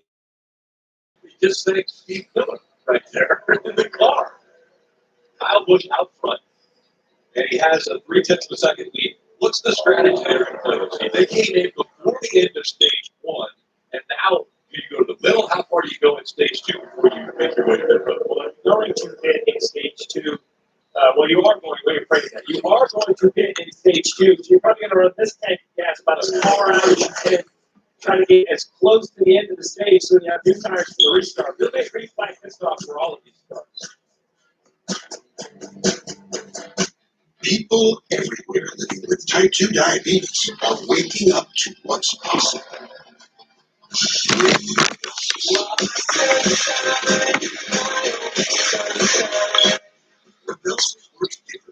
any other diabetes to lower blood sugar in all three of these ways. It increases insulin, decreases sugar, and slows speed. The majority of people taking Rybelsus lowered their blood sugar and reached an A1C of less than 7. People taking Rybelsus lost up to 8 pounds. Rybelsus isn't for people with type 1 diabetes or diabetic ketoacidosis. Don't take Rybelsus if you or your family ever had medullary thyroiditis or had multiple endocrine neoplasia syndrome type 2, or if allergic to it. Stop Rybelsus. Get right away. Get a lump or swelling in your neck, severe stomach pain, or allergic reaction. Serious side effects may include pancreatitis. Tell your provider without vision problems or changes. Taking Rybelsus with a sulfonylurea or insulin increases low blood sugars. Side effects of nausea, vomiting, and diarrhea may lead to dehydration, which may lead to problems. Wake up to what's possible with Rybelsus. You can pay as little as $10 per prescription. Ask your healthcare provider about Rybelsus today. Ace now offers free assembly and delivery, so it's never been easier to get a great grill for your family, like a Traeger wood pellet grill, Weber gas grill, or Big Green Egg charcoal grill. Only at your neighborhood Ace. Rose by Apple is finally back. Let's hear about the first match of fans on the ground. Ground control. What are these drop zones for? Drop zones are located at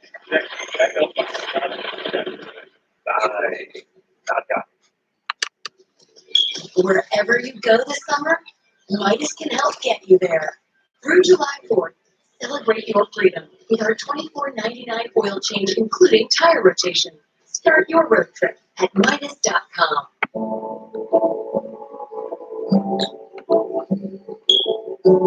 Ignite Knowledge and Connections Academy. Tuition-free online public school designed to help every student succeed on their own terms. All right, the race is on. The first 500 fans to visit NASCAR.com/kids500 and enter the code OCEAN will take home a NASCAR Kids Club Toyota Family Gas car. Go. Family fun weekend here at Pocono. It has been amazing. The crowd, the cheer, the camping, and the racing. Right now, it's William Byron who's got his sights set on the 18 of Kyle Busch. It's done. Really got outside of 4 or 5 car lights off the rear rubber of the 18 for the last 10 laps or so. They've not been able to get to that 3 car in the lap. Austin Dillon either. They've got more on the 24. Jimmy, he finished third yesterday. Talked to Randy Dugal, his crew chief, this morning. He was so pleased with what he saw as he now ventures up to the high line a little bit there. Even though Alex Bowman won the race, he thought that Kyle Larson, Kyle Busch, and the 24 were the 3 fast cars. The one thing that he would do differently is remember at one point they sort of jumped a few spots by taking the 2 right side tires. They did that, but didn't adjust well enough. The car was way too tight. I looked him in the eye and said, "So you got that figured out for today?" He said, "Oh yeah." So if they make that slight later, they look at it once before, you'll know what to do. What do you do with a crew chief for William Byron?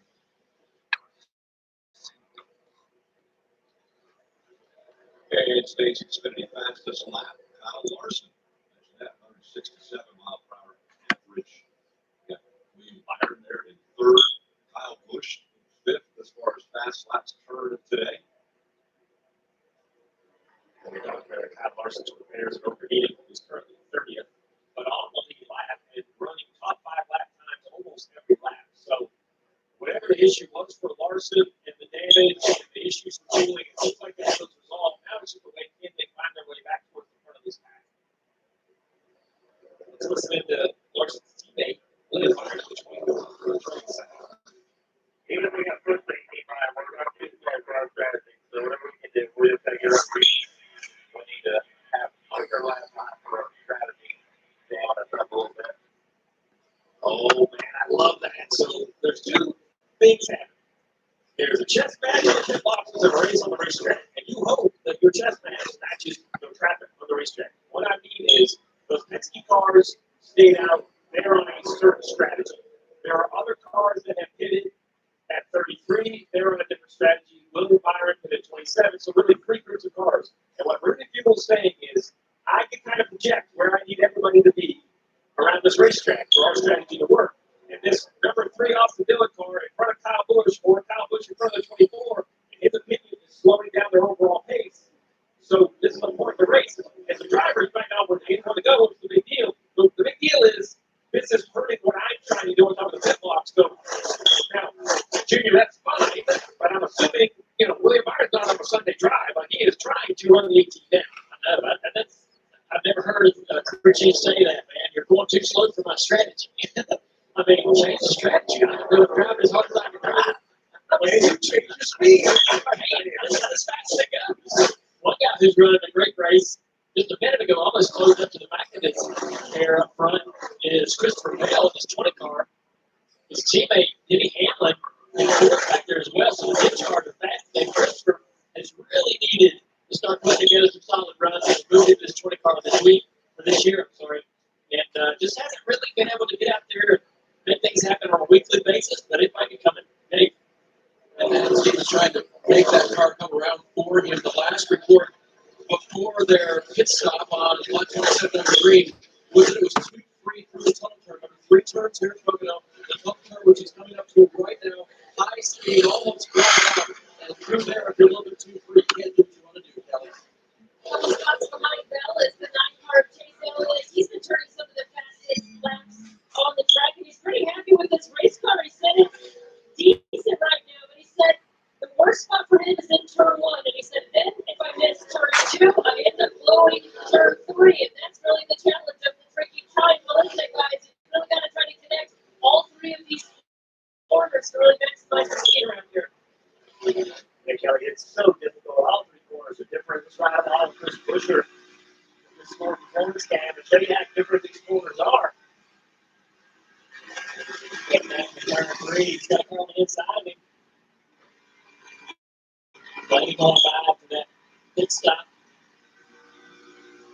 Trying his hardest to find the leader. Where's the leader? I don't know myself. It's the longest race that we have on the series. So they're talking about some new bumps down in turn 1 and 2. Let's see what sense where those are with this helmet cam. Rough. Yeah, that's rough. Off throttle. Bouncing down in the corner, and obviously the tunnel is really bad. Right over the tunnel. The earth centers around the tunnel itself underneath the racetrack. The track just keeps going down, down, down over the years. And the winners here are really, really harsh on the surface of this track. So watch this. Right there. Boom, boom, boom, boom. Huge bumps. The thing about it is that with this aero package, you want the car as low to the ground as you get it one out of the air. We need as low drag as you can. So to do that, you're going to have really stiff springs, hard to on the ground, and that's going to make it hard to drive really, really rough through those bumps. Like the car goes across the bumps that you saw in the tunnel. It's like the rock skipping across the water. The tires are bouncing across the track. They're literally sticking up the racetrack. More takers here on pit road. That's the 99 of Daniel Ford coming off of his 13th place finish yesterday. He says he just needs more front turn. At his race car, you see the wrench go in to make a chance to test the airlock. We're just more good your tires and snow goes slow. A little earlier than I was expecting to see some guys come. I was expecting maybe 4 or 5 more laps for this car. That guy's got some good looking race cars. They do. I'll give you that for sure. That's a good car. It's on the track for speed too. I'll tell you, you're overperforming kind of what I expected at 99 in a row. Week in and week out, they keep kind of and I didn't expect them to be there in year 1, but they're doing. I didn't think they were in the top 25 on a weekly basis. They're running 15, 12, sometimes close to the top 10. Incredible what they've been able to do. Backups already with actually 3 top 10 performances. Most recent was Nashville for 697. I know a thing or two about cars, and sometimes buying them may tighten the chest. But with Carvana, I can find the ingredients, find my car 100% online without any tense negotiation. Smells like the internet. Shop now at Carvana.com. When I'm not racing, I'm personalized. Just like how Carvana lets you personalize your finance. You can customize your down payment and monthly payment in a matter of minutes for some truly dazzling results. Financing has never felt so fabulous. The best part of stepping into the spotlight is when you claim. The best part of stepping into the spotlight is helping others step into theirs.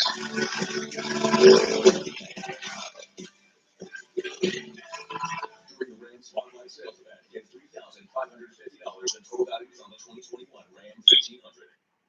Lucas Giolito, 2018, worst pitcher in baseball. But he had something you couldn't see in the stats. Believe that those numbers didn't define him. And one season later, this dude was an all-star.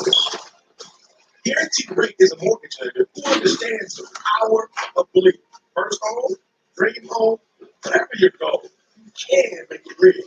Because if you believe, you will. William Byron, who was running second, just came to pit road. We gave up that spot to come in and change track for field that part. Yeah, this was basically a planned strategy. This was the stop. We heard some concern from the top of the pit box. Maybe that brought William Byron around too earlier because we had yet to see Cowboys fix the belt pit and they're kind of on the same strategy.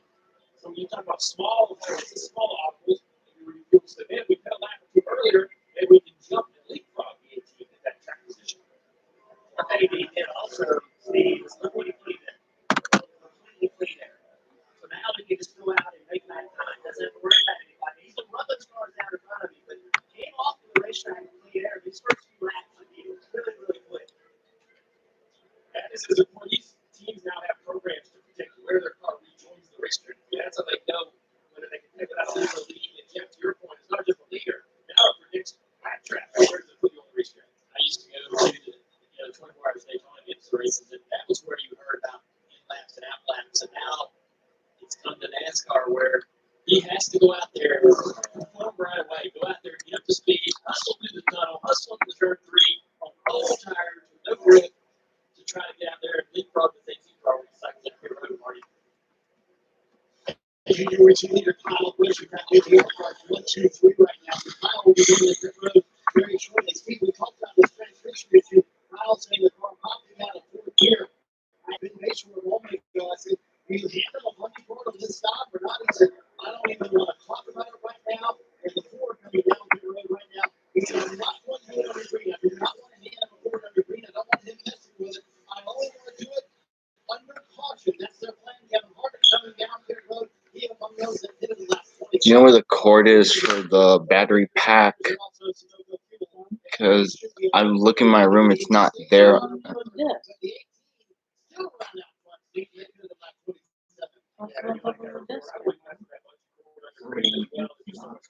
There.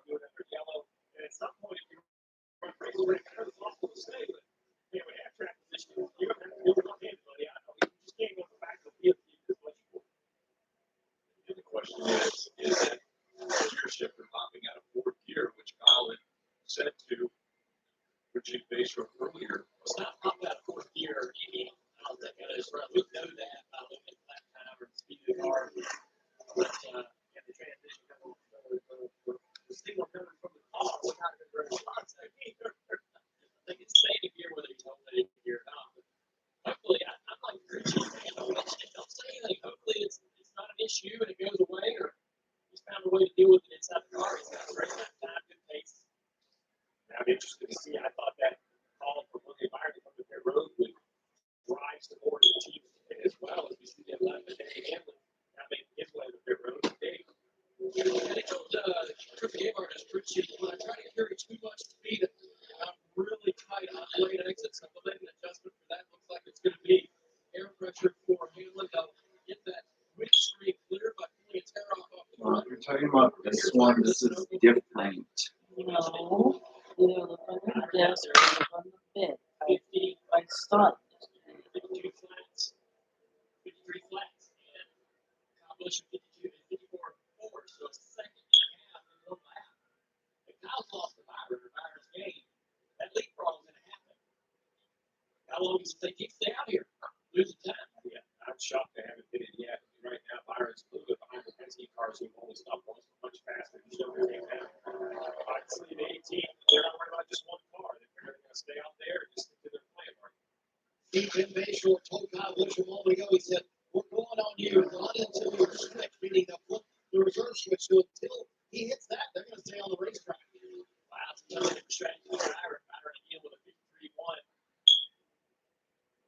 Second, 3/10 faster than Kyle Busch had lap. What we saw this at the 18 yesterday, remember they put it in the middle of the race. And what I mean by this is they ran long, and kept as much fuel in the car to make that last pit stop be as short as possible. So, that's the strategy here. Why are they running long? Well, they're not afraid the 24 is only one car that might be gone. And they want to just keep as much fuel in the car throughout the day. So if it does come down to a cycle towards the end, they can put a decent amount of fuel in and have the fastest stop at the point that they feel is going to matter the most. Here comes Trevor Bell on the pit road in second place. Bell was 1.2 seconds behind Kyle Busch. You read the crew that was coming to you. He gets seen the lights flash and tells the car why it was a little bit. So hopefully he keeps it fired up on that particular run. He was losing for the fighter as he done.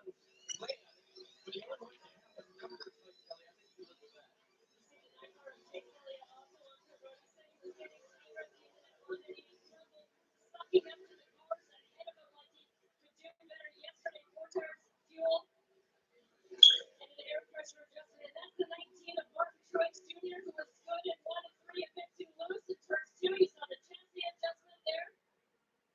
Tires for Junior. Back out onto the racetrack. I'm impressed by the fuel mileage Kyle Busch with. Everybody that came on the same like you did already know the pit road. So they're doing a nice job on the racetrack. Perhaps doing a nice job of the caution flag. This time, not going to happen. So now what we'll have the opportunity to do is perhaps the best of the business come on the pit road, and that's Kyle Busch. And then we prepare him, we rejoin to William Byron, who we mentioned here earlier with great speed in his car.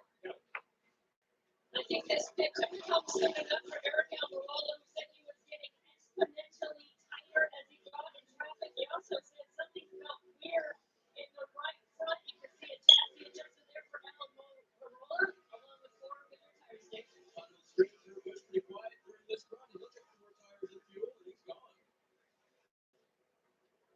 All right, so as we thought, here comes the 18 Kyle Busch on the pit road. He's looking way down there getting into getting onto the pit road. And you see on the bottom left, 18 is down on pit road, that little, basically the track map, 24, top of the track map heading into the tunnel.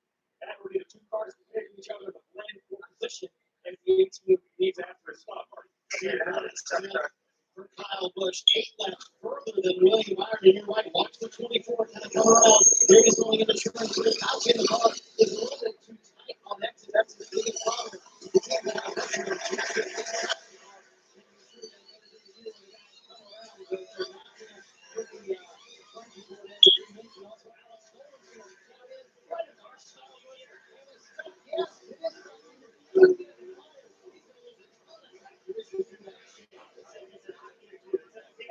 Slowest rolling is probably in 4th gear. He just can barely get it moving. It's going to be a really slow out lap.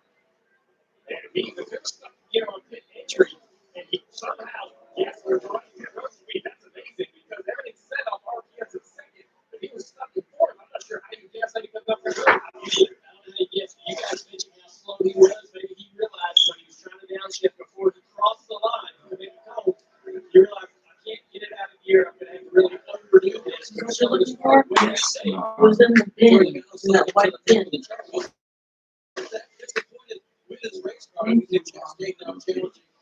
Just say that,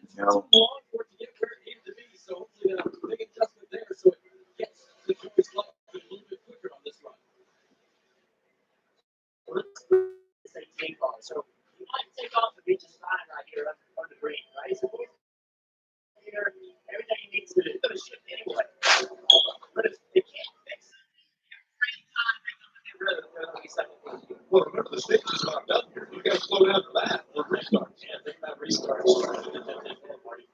Well, Junior, I mentioned that you could see him just playing with it, shifting on a lot more than he normally does. Inside the car, it's almost like he was trying to force it out of 4th and couldn't get it together. So this is going to be a problem for this 18 who clearly has a terrific to this point, but if he's stuck in fourth, it's going to be a Kyle Busch got stuck in fourth gear while coming off pit road. Now, I don't know if you noticed, but Larson's got nose damage on his car. Well, people are probably thinking this is probably where the Kyle Larson's downfall begins. There's Bubba Wallace out there leading. this one right here. If I have something to know you better, everything will be fun. But I still have bad days, flare-ups, which can permanently damage my lungs. My lungs need protection against flare-ups. So, it's time to get rid of them. Our lungs deserve the real protection that Registry gives. Better breathing, safe improvement, and flare-up protection. It's the first and only COPD medicine. Registry won't replace the rescue inhaler for sudden breathing problems. It is not for asthma. Tell your doctor if you have a heart condition or high blood pressure before taking it. Don't take Registry when prescribed. Registry may increase the risk of thrush, pneumonia, and osteoporosis. Tell your doctor if you're breathing, chest pain, mouth or tongue swelling, problems hearing, and vision changes or eye pain occur. For real protection, ask your doctor about Registry. Brought to you by Geico. We're down on 2.5 miles. Out front of Bubba Wallace. William Byron is now running second. His last third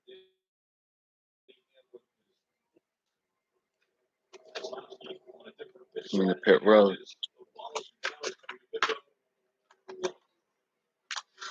And they waited until Bubba Wallace had it flip the fuel switch to bring it to pit road. It will be a fuel only stop for Bubba. The team has also been eyeballing. Oh, Kyle Busch lost a bunch of track position.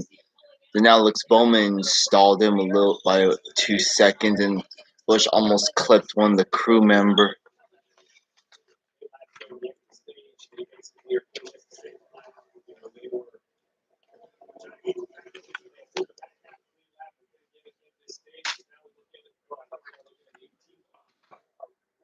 That grain train that works over there by Industrial only works within that grain plant. And Nick says that Ryan saw it once before running. Referred to as the Tidewater local. Sometimes goes into Escalon to pick up cars.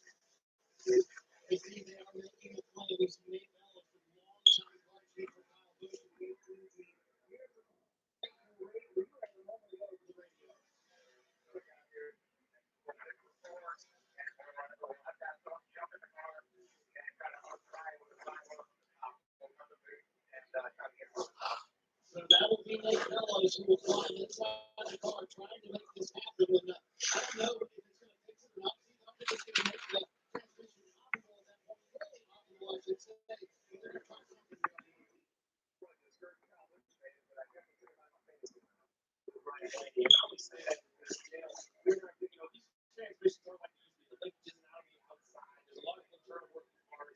My concern is even if it sticks in fourth gear restarts. I mean, he's going to lose, look, every position. I mean, still how you say the field restart in fourth gear going down to turn one without getting run over. So they have to come up with a plan, work on it under the stage break, but it'll be, I'll say, a big surprise if they can somehow remedy the situation.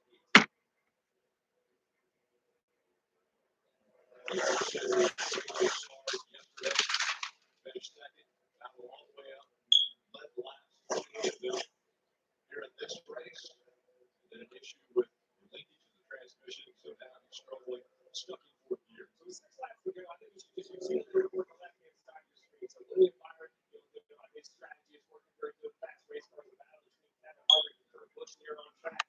Keselowski, Hamlin, Bell, Chase Elliott. See, Bob Puckers was in the midst of that Jeff Gordon Brad Keselowski Texas thing. See, that's him on the top left. You see him? Bob.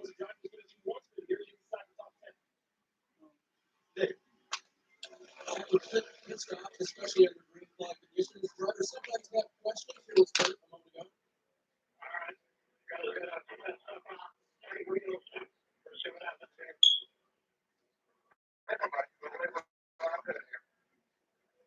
asked the team to fess up if they saw any loose wheels in their data.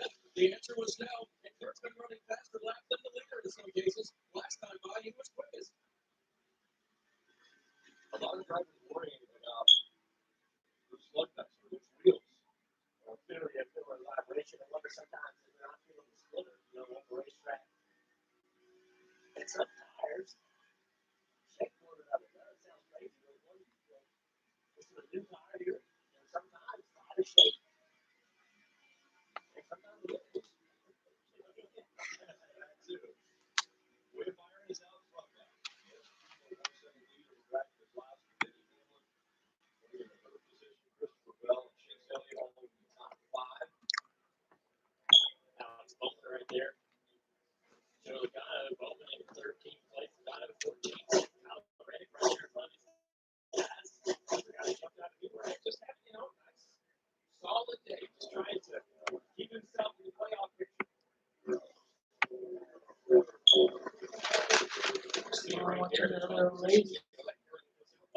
What? They will.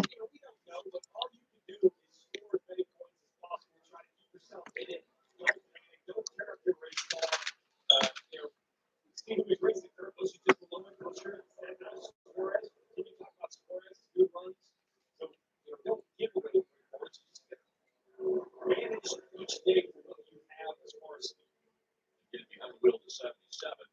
That's actually Justin Allgaier. He was supposed to be behind the wheel. And he had a pretty violent accident in the Xfinity Series race. He said he was okay, but they made a decision as far as to put Justin Allgaier behind the wheel of that 77.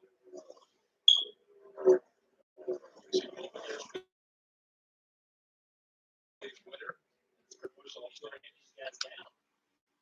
We just saw it pass Harmon. He's cut into this little group here. One car's got pretty good pace. Surprising because the first time of the year that I expected him to have compared to last year, they haven't had a pace really finishes. Those 2 weeks are literally getting a ton of points. But that seems like they're turning the corner.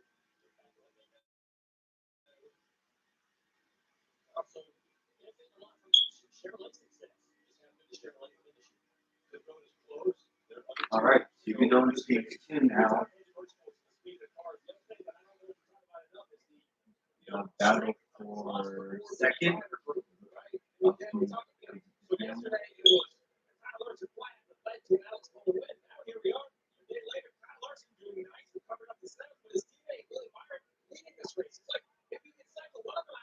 How long will you go? White flag, stage 2 now. Brad's had great pace. That's a good roll move for Denny. Brad's on much older tires. And Denny's showing some speed here. He may be a guy who can fight in this race. I think Keselowski guys are just kind of saving fuel at this point. They're plenty likely to not stop at the end of the stage and go a little bit further. So they actually said, let the 11 go. We need to save fuel right here. I would say the 11 is going to drive on fire. They've been winless this year. 6-time winner in Pocono. We talked yesterday and a little bit more this morning about how this was a barometer for the 11 bunch. A winner here a year ago. So it's going to be interesting. Going to the last one.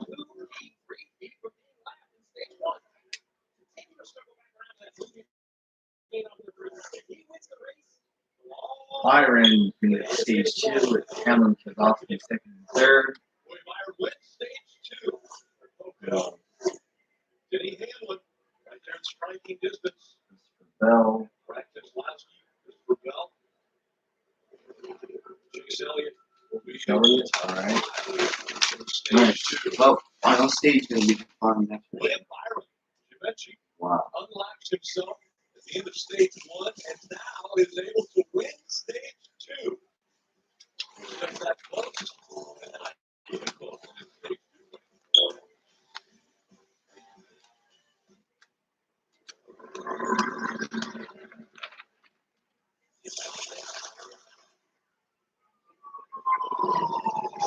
Once we see them. Okay, whether a child in vehicle or other smart people to Thank you, son. My son, is he okay? Your son's fine. Thank you. It's okay, you're safe now. Did you know that Geico's whole 15-minute thing, that came from me? Really? My first idea was in 1/4 of an hour, your savings will tower. Only, figuratively speaking. But that's uncanny, is it? It's not going to swing back in your brain. So I thought, what about 15 minutes, 15%? Serendipity. Geico, 15 minutes could save you 15% or more on the car. July 4th weekend always an exciting one. July 4th just goes hand in hand with everything I live for. Burgers, racing, fireworks. Maybe it's cool. Hit that flare day, base day, and waste day. Hit that low day, long day, wow. Every 1 hour show. Monday Night Raw, live Mondays at 8 on USA.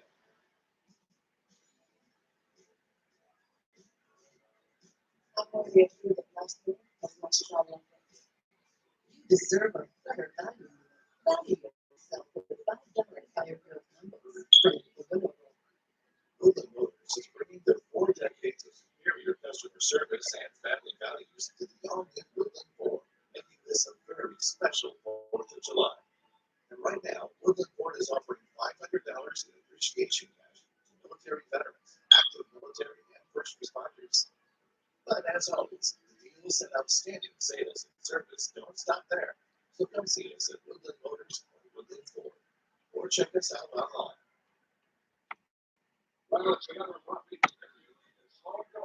Traffic jam? No problem. Our new Turbo Go package for your higher, longer, like the $20 familia dinner. To prove it, we're offering free delivery from Toyota. Easy Sports on Sirius XM. That's NASCAR Radio Channel 90. This week, our junior clip. With that, what we've seen here this weekend for Pocono as well as look ahead to Road America. Well, next week, that's Wednesday. Okay. On the road now, led by the 2 of Brad Keselowski.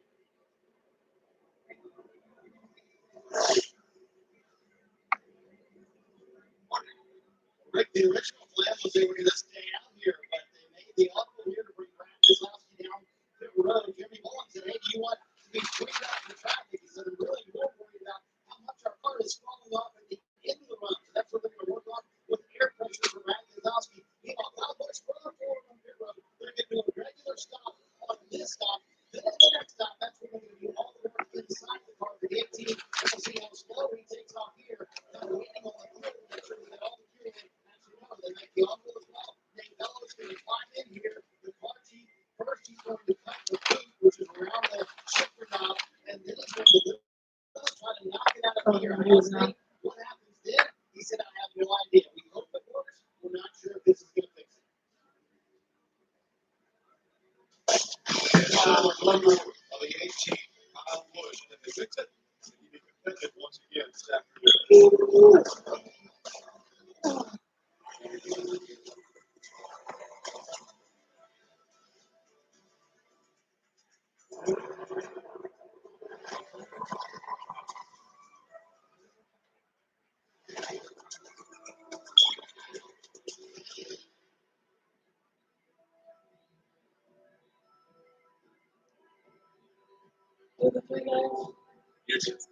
Daniel Hemrick, Harrison Burton, and Brandon Jones.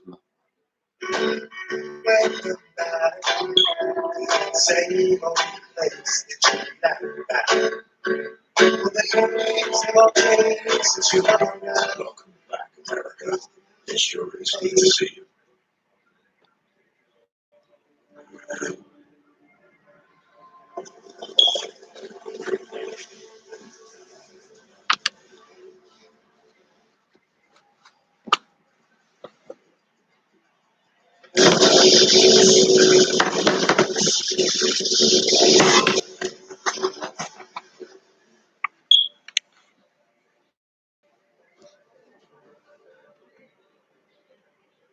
5-hour energy helps you get stuff done. And now, when you purchase 5-hour energy, you can instantly win cash prizes. The complete rules of how to enter. Visit 5AGRain.com. 5-hour energy, the official sponsor of Getting Stuff Done. Now, I've travelled all over the country talking about saying with guide up. But that's the important thing, isn't it? Showing up, saying hello, fancy a nice chat. Old friends about sticky buttons and all the savings you can get by owning your own car insurance. But here's the real secret. Eye contact. You feel that? You just had a moment. It's something. Guide up. Save even more when you bundle home and car insurance. I'm a driver with a dream. And part of that dream is making all the doubters believe that my name belongs here. I'm leaving you to decide. I'm not going to take it lightly. Because if you let your guard down, yeah, in this for Xfinity series, yeah. To all the women that came for me on the U.S. Women's National Team, I can't thank you enough. You allowed me to dream, to be inspired, but also to stand to in this moment with this team. It is the greatest feeling. Getting ready for the final stage. For the Pocono Mountains Great Pocono Raceway for the NASCAR Cup Series. And let's check in with Rud KP and BJ. Oh, Rick, we're having a great time watching the new race in the NASCAR American Post Race Show. Now, what do you think so far? And listen, you debut players. You see Lord Byron up front. You see Hamlin up front. I mean, it's just a different group than we saw yesterday, which is amazing. That's what's cool. That's what's cool. Yeah, really unfortunate for Kyle Busch. Had a great car. Once again, opportunity to win the race. But what I'm most impressed with, Lee Byron made it.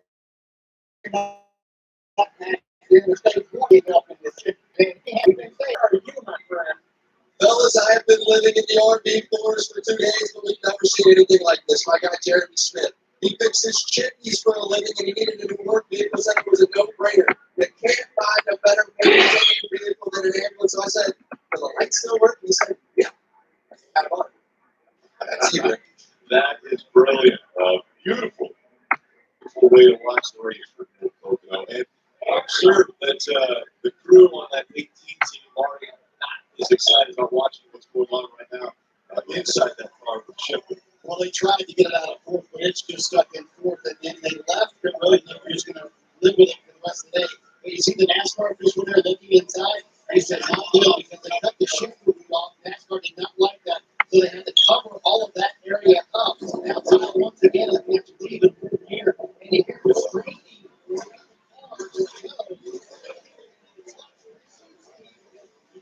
What's in that kind of a position for too long? Yeah, right now, I think it's about just trying to finish the last 51 laps to go. So there's this 18 car to finish. Yeah, half of the time, you go home and tell me again, so I sit early to start finishing, which I did. No, I didn't. Just got my info that we got at the driver report. You don't have information. It's like, no. They started in the middle of turn 3 right now. He's coming down the straight for the tunnel turn. And the reason There's a fire protection. There's a fire. That car, that shivers that fire. The tunnel completely exposed to Scott Bush. Come back, the guy can restart himself. Good away. Lee Byron, then Hamlin. Well, it's Christopher Bell up here fighting for the lead. Major along the street. Looks like Frisco. Yeah. What about my Diddy right there? Stays on the outside of his teammate Christopher Bell. The chaos behind that. Oh, man, somebody back there a little bit of smoke. If they got the fence off the corner. Lee Byron up front, then Hamlin on his second. It's Chase Elliott who's made his way up into the top 3. Nothing's wrong with it. It's holding light.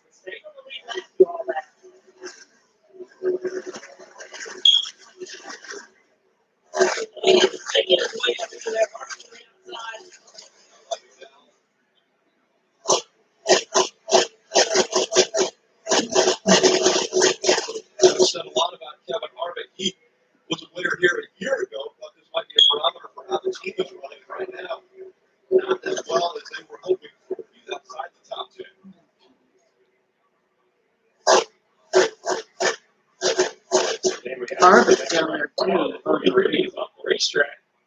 Jones. Wow. Right, get the bottom left front tire. Get the bottom.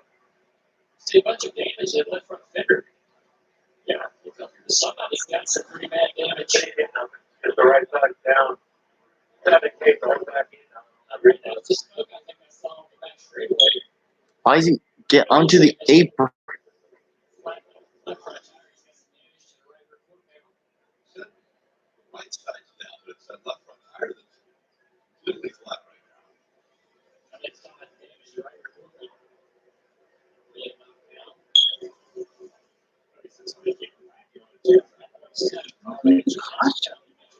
I'm amazed why he can't win.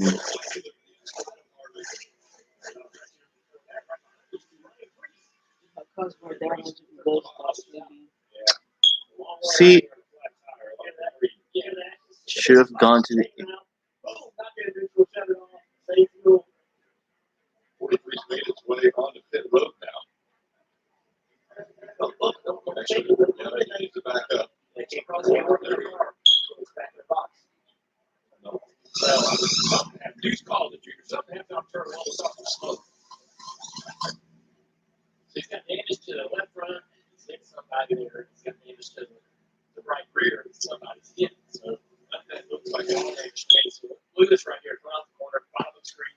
Second car runs in the back of the 43 because 43 hit somebody in front of him. Which car it was.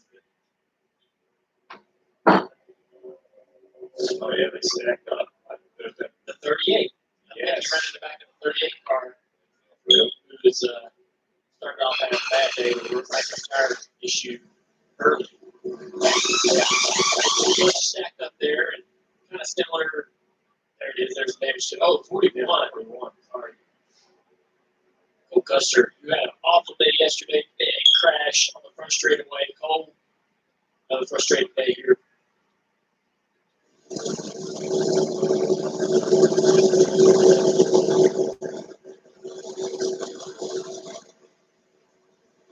Well, we are looking forward to the Olympics. They're in July 23rd, live from Tokyo on NBC. Getting us into Olympic fever. Steve Letard actually asked our dad to have some fun with Steve. Yeah, things drawn by Steve Letard. You know, there are times, I mean, it's, and not before, but he's absolutely right. That's how I would do it. They look great. Plus, and that's a good humor. You know what's sad? They look better than yours. You're certainly you tried to draw. Oh, all right, so back to the race. Yeah, let's get off this. No, I did. It was messed up. On a serious note of this race, though, we see the 43 continue. 47 laps to go. Man, that guy Russell over here said we've seen some cars on 46 laps earlier today while they were aided by yellow. I believe the leaders are all going to come in and miss this opportunity to make this a few miles race. I would have to come and get ready to full of fuel. And with that said, a hard left-hand turn myself. Oh, not at all. Interesting. As soon as Denny Hamlin heard that word, they had a code word for you. Okay. And Kmart said, yeah, that's a tough call, but we're going to have to do it. They'll pick the 11 car fuel only for Denny. Meanwhile, behind him, the 24 winning Byron, he'll get 4 fresh winter tires. Put 4 tires on, they lose all that track position. Steve, so many cars taking gas, going to pull out in front of this 24 car. Going to be fuel only for Kyle Larson. Yes, so you're going to turn about short here.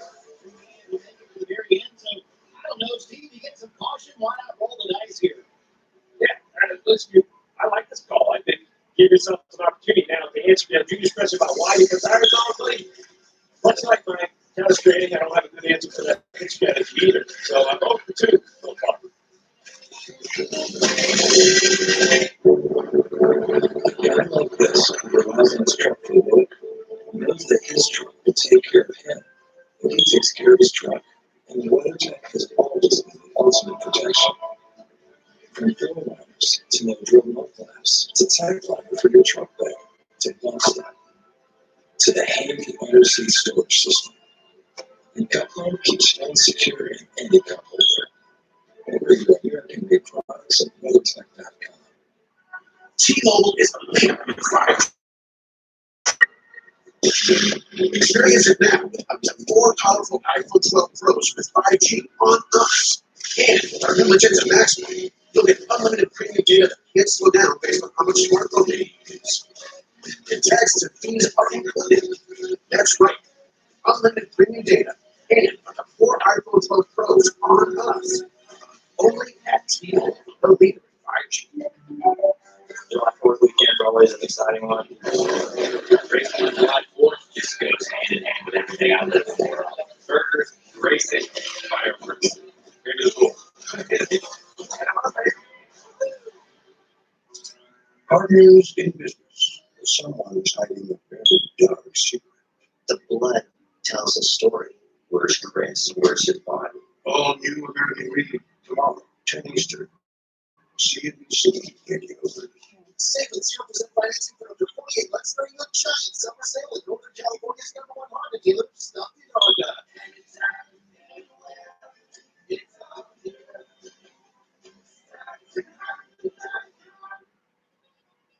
Business is never just another day.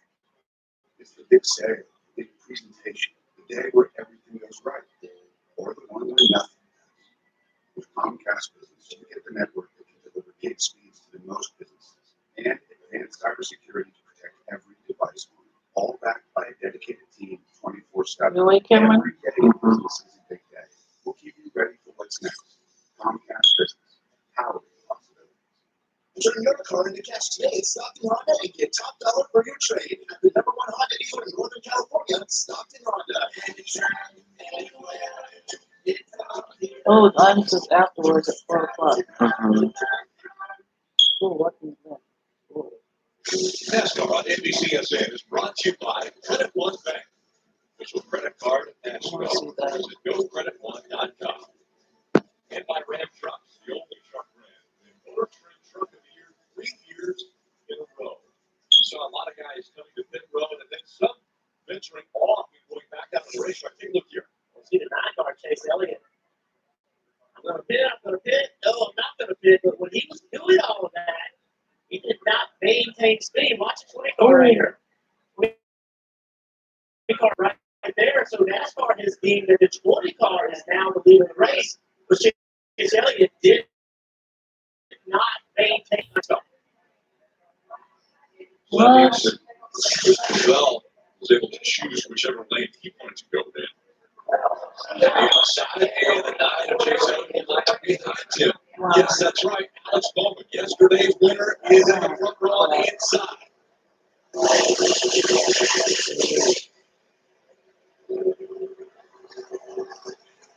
And this is how he ended up winning the race. A great restart. Gets him back out in front again, potentially here as he's trying to clear the 20. He does. And pushing the Chase Elliott going down the straightaway next. Christopher Bell all out of shape. Chastain tried to bend that hole. It's got a side draft. Christopher Bell pull up the side hill into the tunnel turn. Drives it deep into the tunnel turn, trying to make that spot. Not going to be able to take Christopher Bell fights back on the outside. Kevin Harvick side by side back there with Chase Elliott, battling hard. Chastain down into turn 3. Turns up a little bit, and he's sliding up into the groove. Ooh. Contact with the wall with Christopher Bell. It's Harvick. Kevin Harvick taking advantage of that. Better both of them. Chase Elliott had control of this race. And now is behind all this chaos. It was Chastain sliding up. Oh, wow. Another driver with a flat tire.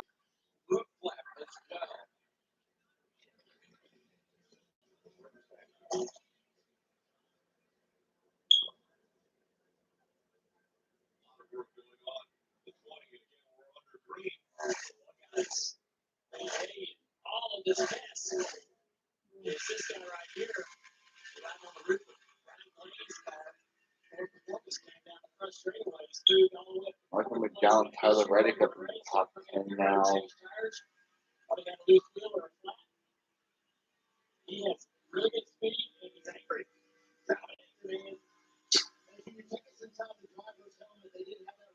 Hopefully he can win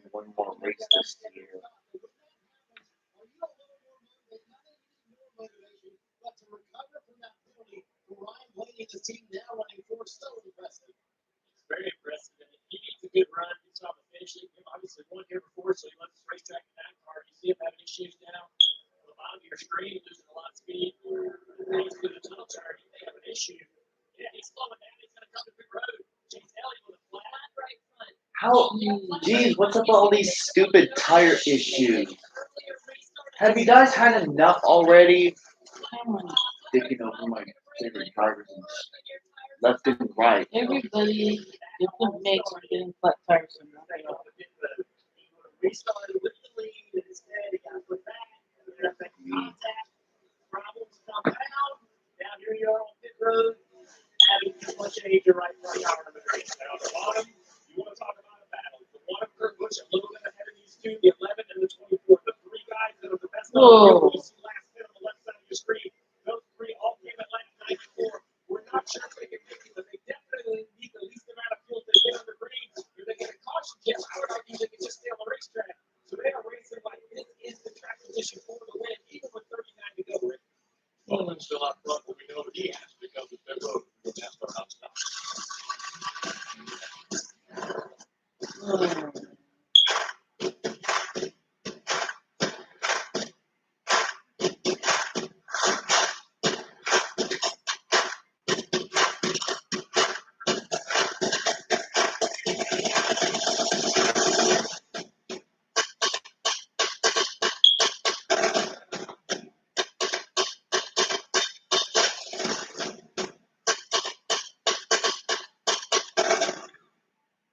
Good summertime treat. I love this Red Bull Summer Edition slush in the middle of the day when I'm like really just want my clock out, the clock's still going. Yeah, you can help fight that 3 o'clock feeling.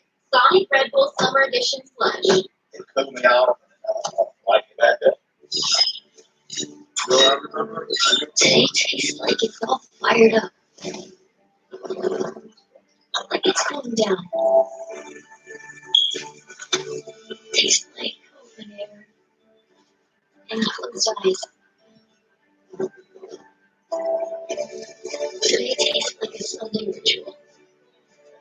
And it'll never taste like this again.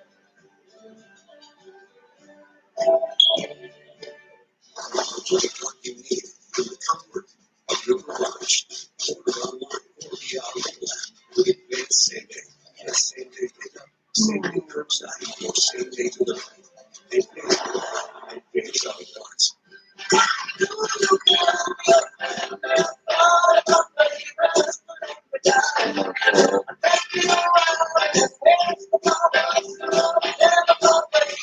Say, Stenhouse is your top 10. Carl, what have you done? Think anyone will notice? Yes. Yeah. If you ride, you get it. Yeah, they will. Geico Motorcycle. 50 minutes can save you 15% or more. I am a seasoned no one saw it coming. It is a bad thing. I am something that is expected. And you surprise one that was done. Because this year to make the playoffs, you better put it in. If you're not in, one thing is for sure this season. I'm not certain what happens next. But neither are you. I am on this card. The Open Championship has stood the test of time. Once again, Americans are really in their day watching the Open and the best in the world. The Open Championship on NBC and Go. First 2 weekends that we have been back at the track have been amazing. Nashville last weekend, Pocono this weekend, and next weekend, Elkhart Lake, Wisconsin. That's right, 4th of July weekend, Saturday, down to Green for the Xfinity Series, 2 and 2:30, and Sunday, the 4th of July, 4 o'clock, 2:30. Road course racing, it's going to be incredible. So me, you, drivers, whatever. You know, all the pace cars, go to the lap, and check that place out. Never, you know, never been there in person. Well, you're driving, you can, people have done that before. As we see it again, Alex Bowman won yesterday. And now the 9 of Chase Elliott back on that. Another right front tire flat. I think it's the right front. Is bent in. Wait, it's making it worse. We see Ryan Blaney coming down fairway. His teammate Troy Lovato could normally go. Wait, it's making it even worse now. Ryan Blaney and a piece to take on. So a lot of strategies going on. Some teams 10 laps short. You see Chase Elliott really fixing that damage from earlier that right up there with left.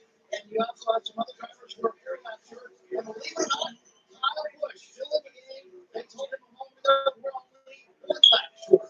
He's at 13. So if that's true, Kyle Busch came in lap 95, 1 lap after the majority of the guys have been early in yellow. So he's 1 short. And Hamlin, who's a couple spots in front of him, got to be 2 laps short. I mean, it used to be easier to save fuel here when you use a lot of brake and you shift the jet. But their time of ride over throttle is so high. I mean, how do you sit gas down? Or Kyle Busch, you know, your date's so pretty. You know, so just go ahead and just say, you know what? The section goes green. I got to find the lap.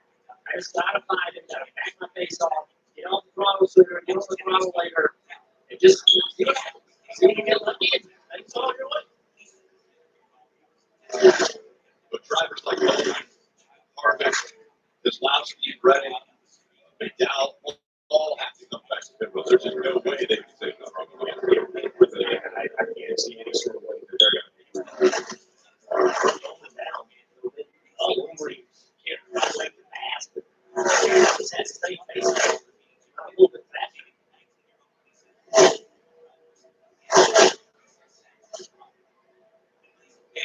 Kevin Harvick, that's the number we talked about now, running in second. He just checked in with Ronnie Childers a moment ago. He told Kevin Harvick to push the 48 hard because the 48 has to save more fuel than you. And Harvick is 9 laps short himself. So they know they can't make it to the end speed, but he wants him to push the 48 here, trying to force him to come to pit road a little bit earlier. Roman was last on pit road at 73, Harvick was 57. So Harvick has 14 laps more fuel on board, which just helps them with their last pit stop strategy. It's a lot of moving parts in this chess match. Most important thing is the chess match on the racetrack is going to play out with you're going to execute. You talked about it earlier, Jeff. A lot of opportunity to make mistakes on and off pit road. And I'm with you. Kyle Busch has nothing to lose. So I don't think the pit road is only 4th year. He's going to lose about 10 spots in the major. He's also, it sounds better, just run out of the way, like life, and probably use less spots coasting around. You almost can't do it. Yeah, Harvick's closed up. The last thing Kyle wants to see is yellow. Just because he has chances for it over. Harvick. We're getting hard. Well, forget where practice comes out with strategy and all this. I think this is what everybody was wondering. Where are we going to see these guys at before car this weekend? And here he is. Whatever. Hey, Roman, he didn't just touch the apron. He was on, right? Yeah, he played pretty hard. It's correct. The issue with Larson yesterday after the low air pressure. Tyler Reddick's up to 4.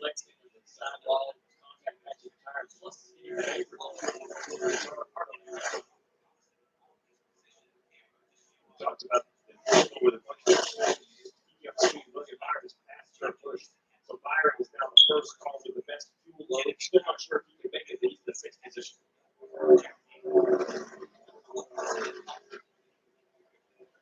Harvick moves up, trying to get a little extra grip. They're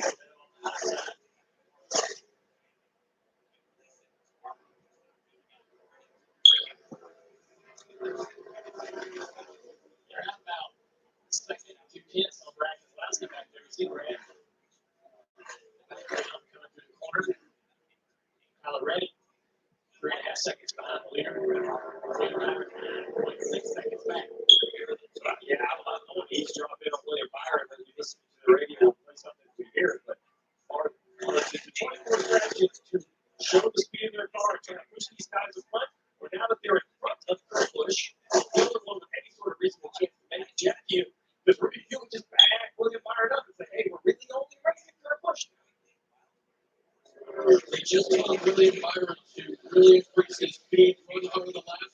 And that dead boy is about to the difference is going to be time spent here on your road.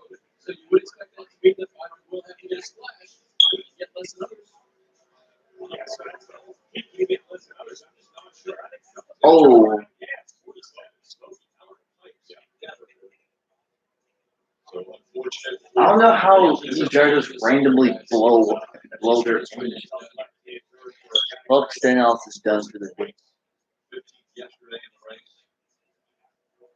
It's a bad strategy call. You know, you have to decide, Jeff, right? Are you running hard for gas to go, or you say the gas you get stuck in the middle of the floor, so he knows you can't make it. You got to come get fuel back, get the middle comes out. And see, that's a terrific point. That's what Rodney chose. He didn't want to kind of get caught in the middle here, saying, hey, I know I'm not going to make it. He told me a moment ago. And as we just said, they were 9 laps short. So let's take the fuel now, and let's see if we can gain some track position on some of these guys. You're going to see a number of cars start to hit here, Kelly. Xfinity Michael McDowell in the 34 car. He got cycled back up towards the top 5. He said his car fires off good. And he's been free on entry, but snap is loose on exit. 2 tires there for Michael McDowell. All right, so we see Kevin Harvick exit below the bottom of the screen to your left. William Byron, why are we showing him? We didn't know if he can make it on gas. He's been on 10 roads. For sure, he can make it to the finish. So Kevin Harvick, either with fast laps, a fast strategy, a short gas fill, all of the above, has cycled as, how do you want to put it? This is the for sure group, right? The for sure is the same on fuel group. Talk about being quarterback of that Timmy Hill in the 66 group. Trying to get it going. Can't get that car fired. They're still struggling on pit road, but Alex Coleman, right to last, Tyler Reddick, Byron, Kurt Busch, the top 5. Freeze had Thomas's on the car. Ooh, this top 5.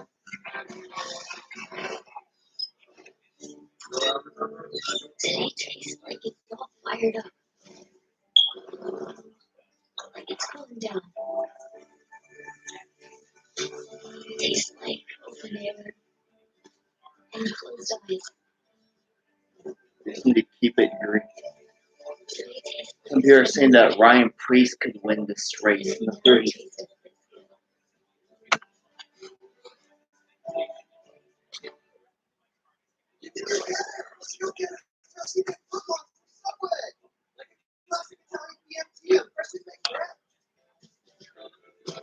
Who sings a song?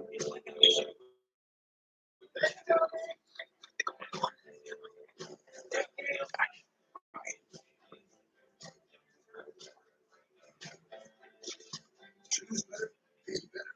And now buy one stuff, get 150% off. Get stuff done. And now, if you purchase $5 energy, instantly win cash prizes. Visit 5HEW.com. $5 energy. The official sponsor of Getting Stuff Done.